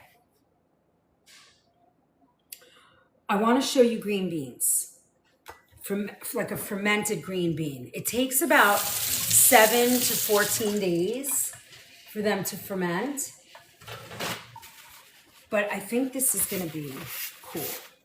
So if you're growing green beans, this is a great way because, you know, sometimes you get an overabundance of green beans and you're like, oh no, what do I do with them? So hold on, I'm going to just clean some green beans.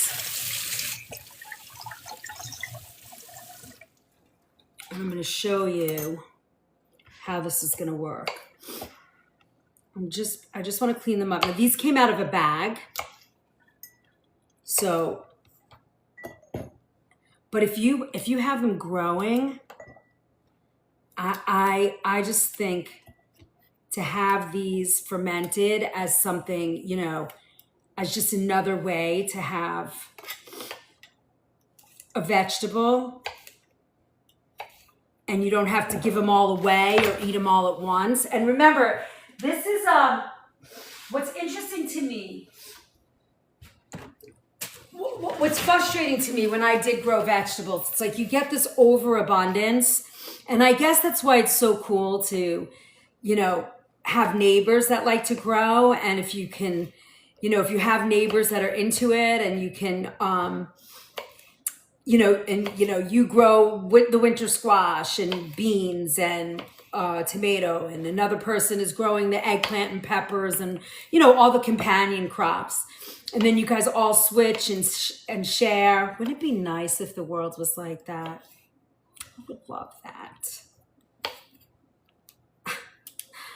Or if you live on a family compound and each family grows their own thing and then you all share. I mean, am I living in a I think I'm living in a fantasy world right now, right? But wouldn't that be great? I mean, that's the way they did it. Oh my God, I would love that. Okay, so I'm just kind of making sure these are fresh, they're clean, nothing's, you know, they're not old. There's no soft spots. And we're going to look back on these next week and the week after and see how they're doing. Hold on. All right. Just rinse these off. Now you could do the same way with pickles, like cucumbers. I think if I have little cucumbers, I might show you that as well. Let me see. If I have those little cucumbers, I might do a jar like that. Oh, I do. I love these little cucumbers. We can make a pickle out of this. Let's make a pickle out of this.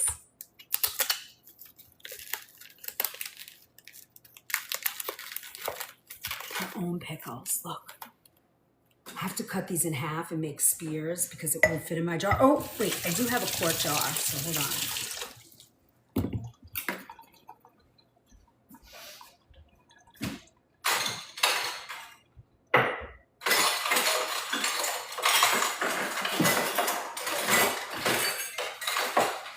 Hold, please. Oh, this is what I was looking for. Okay.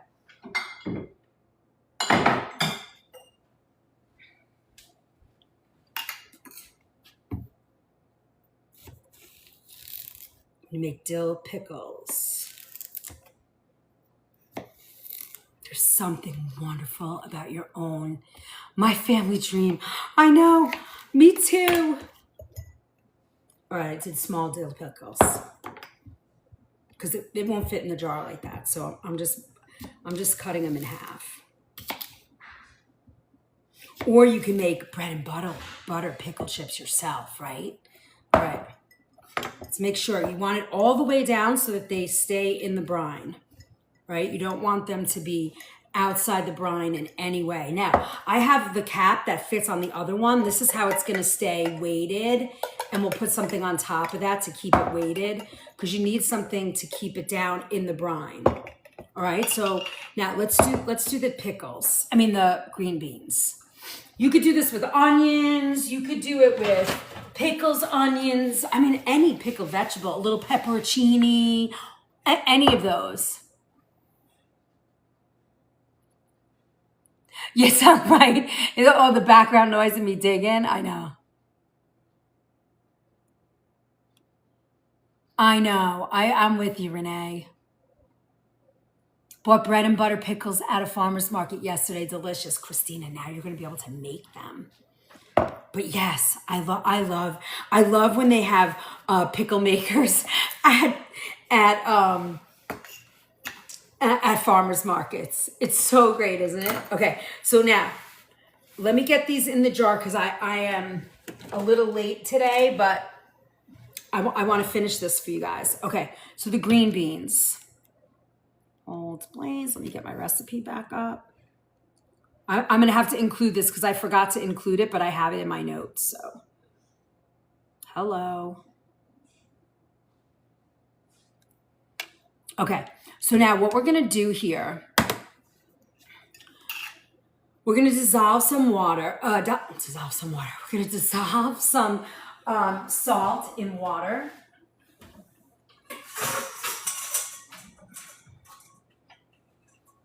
I'm going to use a little warm water for this, just so that we can move along. And, you don't need all the same, but you could wing it and create your own pickling spices if you like. I don't have mustard seed, but I do have juniper berries, which I love for pickling. So we're going to put those in. Just getting some warm water.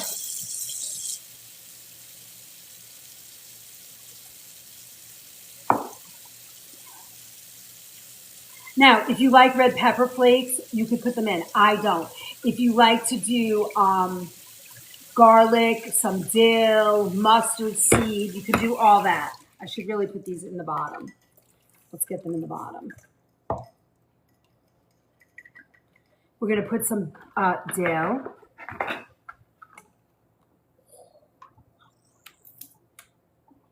I love to using pickle juice. Like once we make our pickles over there, we can use the pickle juice and we can make deviled eggs. Hello. All right. I like simple. You could put mustard seed in here if you want. You could keep, you could put peppercorns if you like. All of those things you could do, right? But if you just like it simple, why did I shut that off? I'm crazy. Okay, here. If you just like it simple, make it simple. Now, the salt is the important thing, right? The salt is what's going to get us. Now, if you're doing, yeah, we're going to do it. Hang tight.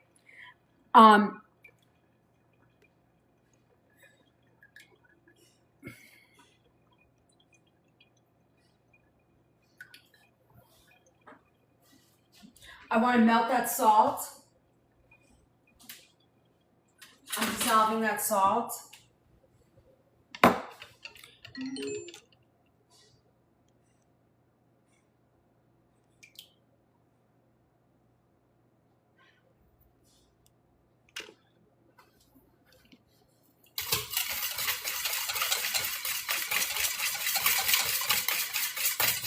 So let me explain something. If you're fermenting vegetables, you are not, for my vinegar person, I'm not pickling the green beans, I'm fermenting. We're going to pickle the pickles, that's when you're going to use vinegar. But if you are fermenting, you are not using vinegar. Just keep that in mind. Okay. So for 3 cups of water, you're going to use about 1.5 cups of salt. Okay. It's dissolved. You're going to leave some headspace in there. I'm going to put that cap sort of down in there so it keeps the vegetables below the water line, right? And then that's it. Now, you can leave the jar, the top of the jar, loosely fitted. You have your basil, what do you call it? Your dill in there. You have some I put juniper berries. It's pickling, but I'm not into the mustard seed as much. I mean, you could do either one. Now, you could put a cap over this like this, or you can do a loosely fitted, I mean, this is, here, let me put hold on. You don't want to have it completely airtight. You can just do that. If you want to just cover it like that, you can do that, and you just let it sit. Right? You do not want the vegetables to float to the top above the thing. You could also put garlic cloves in here.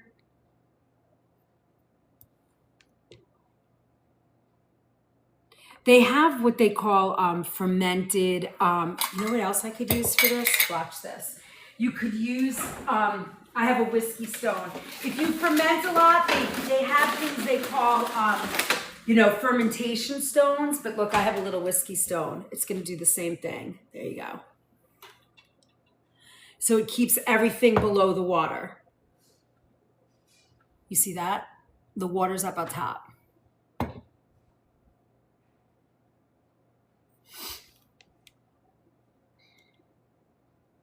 You could add garlic to this. It always makes me a little nervous.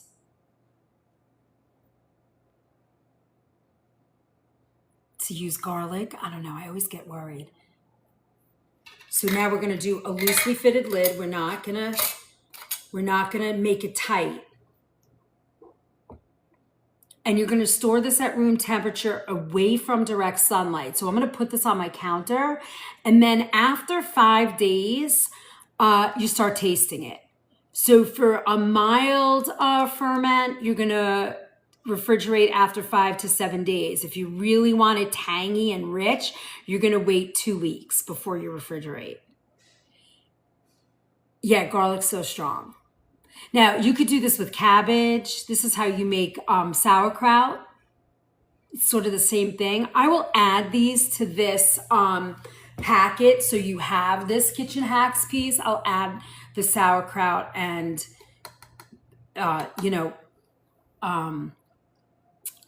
the sauerkraut and the beans, but any vegetable, right? You could do it with the pepperoncini, but the pepperoncini is more pickling. This is fermenting. It's sort of like how we make kimchi. Yeah, they're very different, Christina. Because when you pickle, you're using vinegar. This, you're only using salt and water, and then you have some flavor in there. Like I put a little dill in there, and I put a little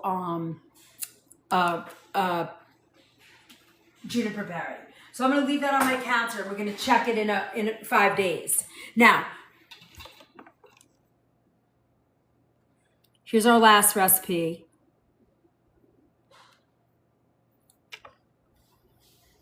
Here's our dill pickles.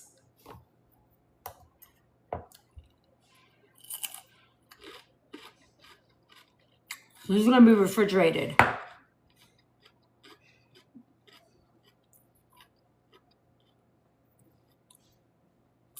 I don't have any garlic today. At least I don't think I do. Let me say.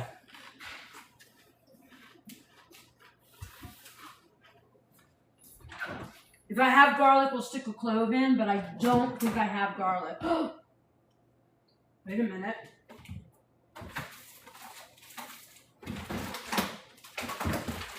Bummer. No garlic. All right. I don't have garlic. It's all right. So these are dill pickles, right? So we're going to use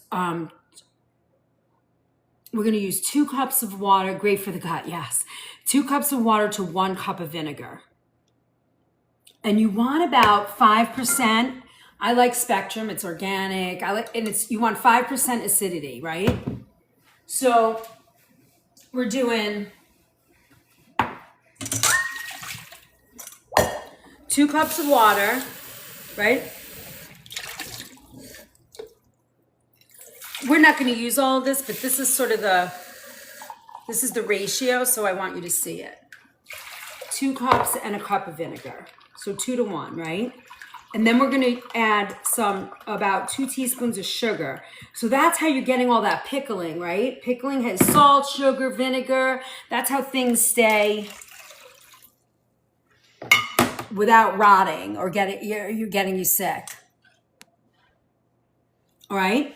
And then we have dill. You could do coriander seed, peppercorns, crushed red pepper flakes. Again, I'm using these, and I'm going to use dill, salt and sugar. That's what I have.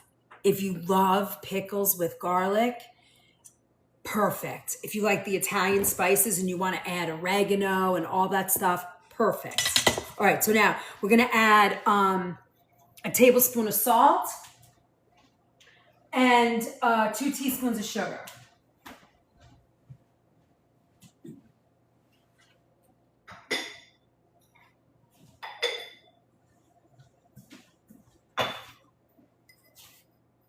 Sugar. It's the last bit of sugar I have in here. And then salt.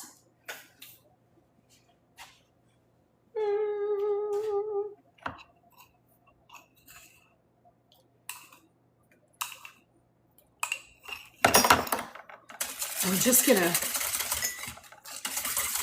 see if I can melt this really quick.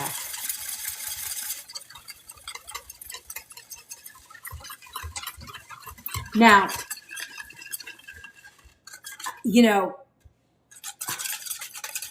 this is going to be the brine, right? And now we're going to, we're going to heat this.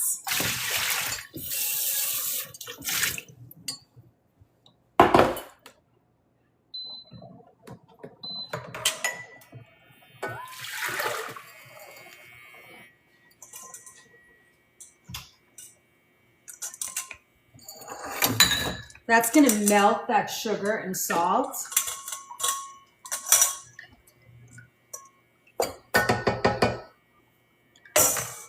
We're going to bring it just to a simmer, just till the salt dissolves. We're going to cool it for a few minutes, and then we're going to pour it right into our thing. And then we're going to refrigerate it for it'll be ready in 24 hours, but the best flavor will start to come around 3 to 5 days. So here we're going to add our dill. I'm going to put that in the bottom because, dill pickle. I want a lot of dill. You could even, if you want, put the sprig in here.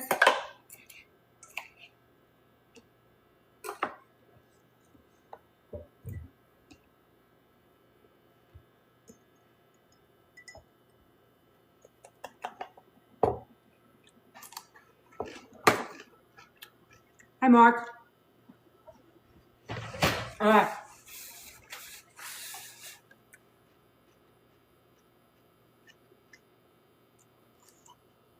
This is delicious. They're crunchy and crispy. If you wanted to, you could add an oak leaf or a grape leaf or a horseradish leaf. It keeps the pickle crunchy. Just so you know, I don't have any of that, so we're not doing it. But the tannins from those leaves will keep the pickles really crunchy.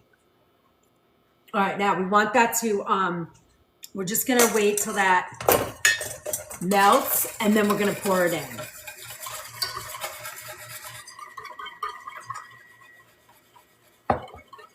Yeah.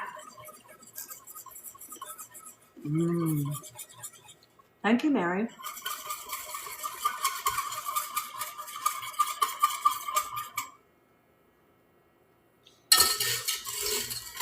Oh my God, it smells good.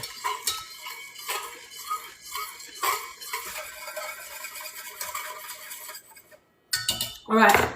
You can get this packet in the recipe vault.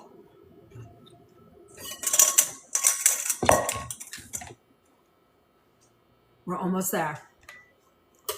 Replays on YT. You can join us and get all of my whole schedule every month. Comes out in a newsletter. Thank you, whoever posted that for me. You can join the services right here. This is, I don't even know, like 10 or 12 pages of information for you with recipes. All right, we are ready. This is ready. Now, what I'm going to do, I'm kind of rushing this just a little bit, so I want you to see it. I'm just pouring it in here for just a minute so it cools. It cools just a little bit. We're going to pour it in here, close the jar, and it's going into the refrigerator. You don't want to open it for 24 hours, and then you try it at 24 hours. You see how it is? It's going to be ready. The pickles will be ready, but you can also wait 3 to 5 days, and then they're going to be spot on delicious. So we covered quite a bit today in our preserving food without having to can anything. So you have some other easier methods. If you're not a canner like me, you have other easier methods that you can use without having to worry about canning. All right, so I'm going to pour this in. Woo! Look at our dillies. All right. You know you're going to leave a gap. Oh my God. Already it tastes like dill. Okay. And then we're gonna lid this and throw it right in the refrigerator.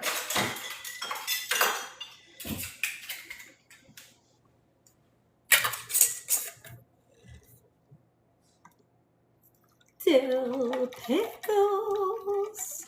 Oh, I'm so excited. This is my husband's favorite. All right, friends. Let's see what we did. You guys want to go over what we did really fast? Guys, if you haven't joined the recipe vault, I don't know what you're waiting for. $5, less than a cup of coffee a month, right? You drive through, and you have access to like 600 recipes, and it climbs every month. And not only that, but you have all the kitchen hacks classes, all those packets. You have all the recipes from Chef's Table and any other recipe I give out. Then you have the kitchen hacks, the kitchen pharmacy. You have all the classes. It's such a great thing. And it's not like you have to leave them on your phone or your desktop. You can download them and put, and they're yours. So it's a great way to do it. And I've been spending my time. Hi, Sophia. I've been spending my time trying to list the recipes, so when you get in there, you can see what recipes that are there, and you don't have to like download everything and read it. So we made a berry compote. We're going to put in the freezer. We set up these strawberries. I taught you how to do this with the broccoli. This is going to go in the freezer for 24 hours, and then we're going to put it in a bag, and it will be individually frozen. We made dill pickles. We made dill pickles. We're doing fermented fermented green beans. We made olive oil and herbs. I showed you how to preserve this. This goes in the freezer. And we dried and made lemon dill salt. All that in your packet. Look.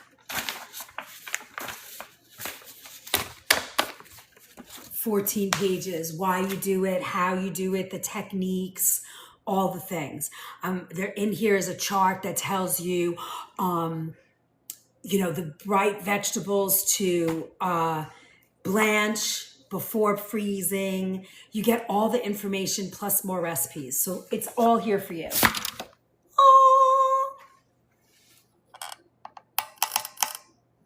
All the fun we did. Yippee! I hope you guys enjoyed today. I hope I see you again. Let's see, can we crush all these goals before I leave? I don't know. We could try. Let's try. But you did it. We did it. And for my peeps that love to give gifts, you could make the dry salt, right? You could ferment, make pickles, bring a basket to somebody's house with all these fun things. It's so great. You're so welcome, Sophia. This goes on seafood, roasted veggies. So delish. Yay. All right, my friends, I will see you tomorrow morning. Tomorrow night, we have summer boards class. That one you can register for. It's a Zoom class. Have a great day. Bye, Christina. Thanks for all the love today. In the LINK and the BIO, if you want to come and join that class tomorrow night at 7 o'clock, we're going through summer boards. You get your recipes ahead of time to follow along. There's my services. You're all set to be part of the organic food movement. Yippee! Thanks for being here today. I had fun. We'll try these in a couple of days. Bye, everybody.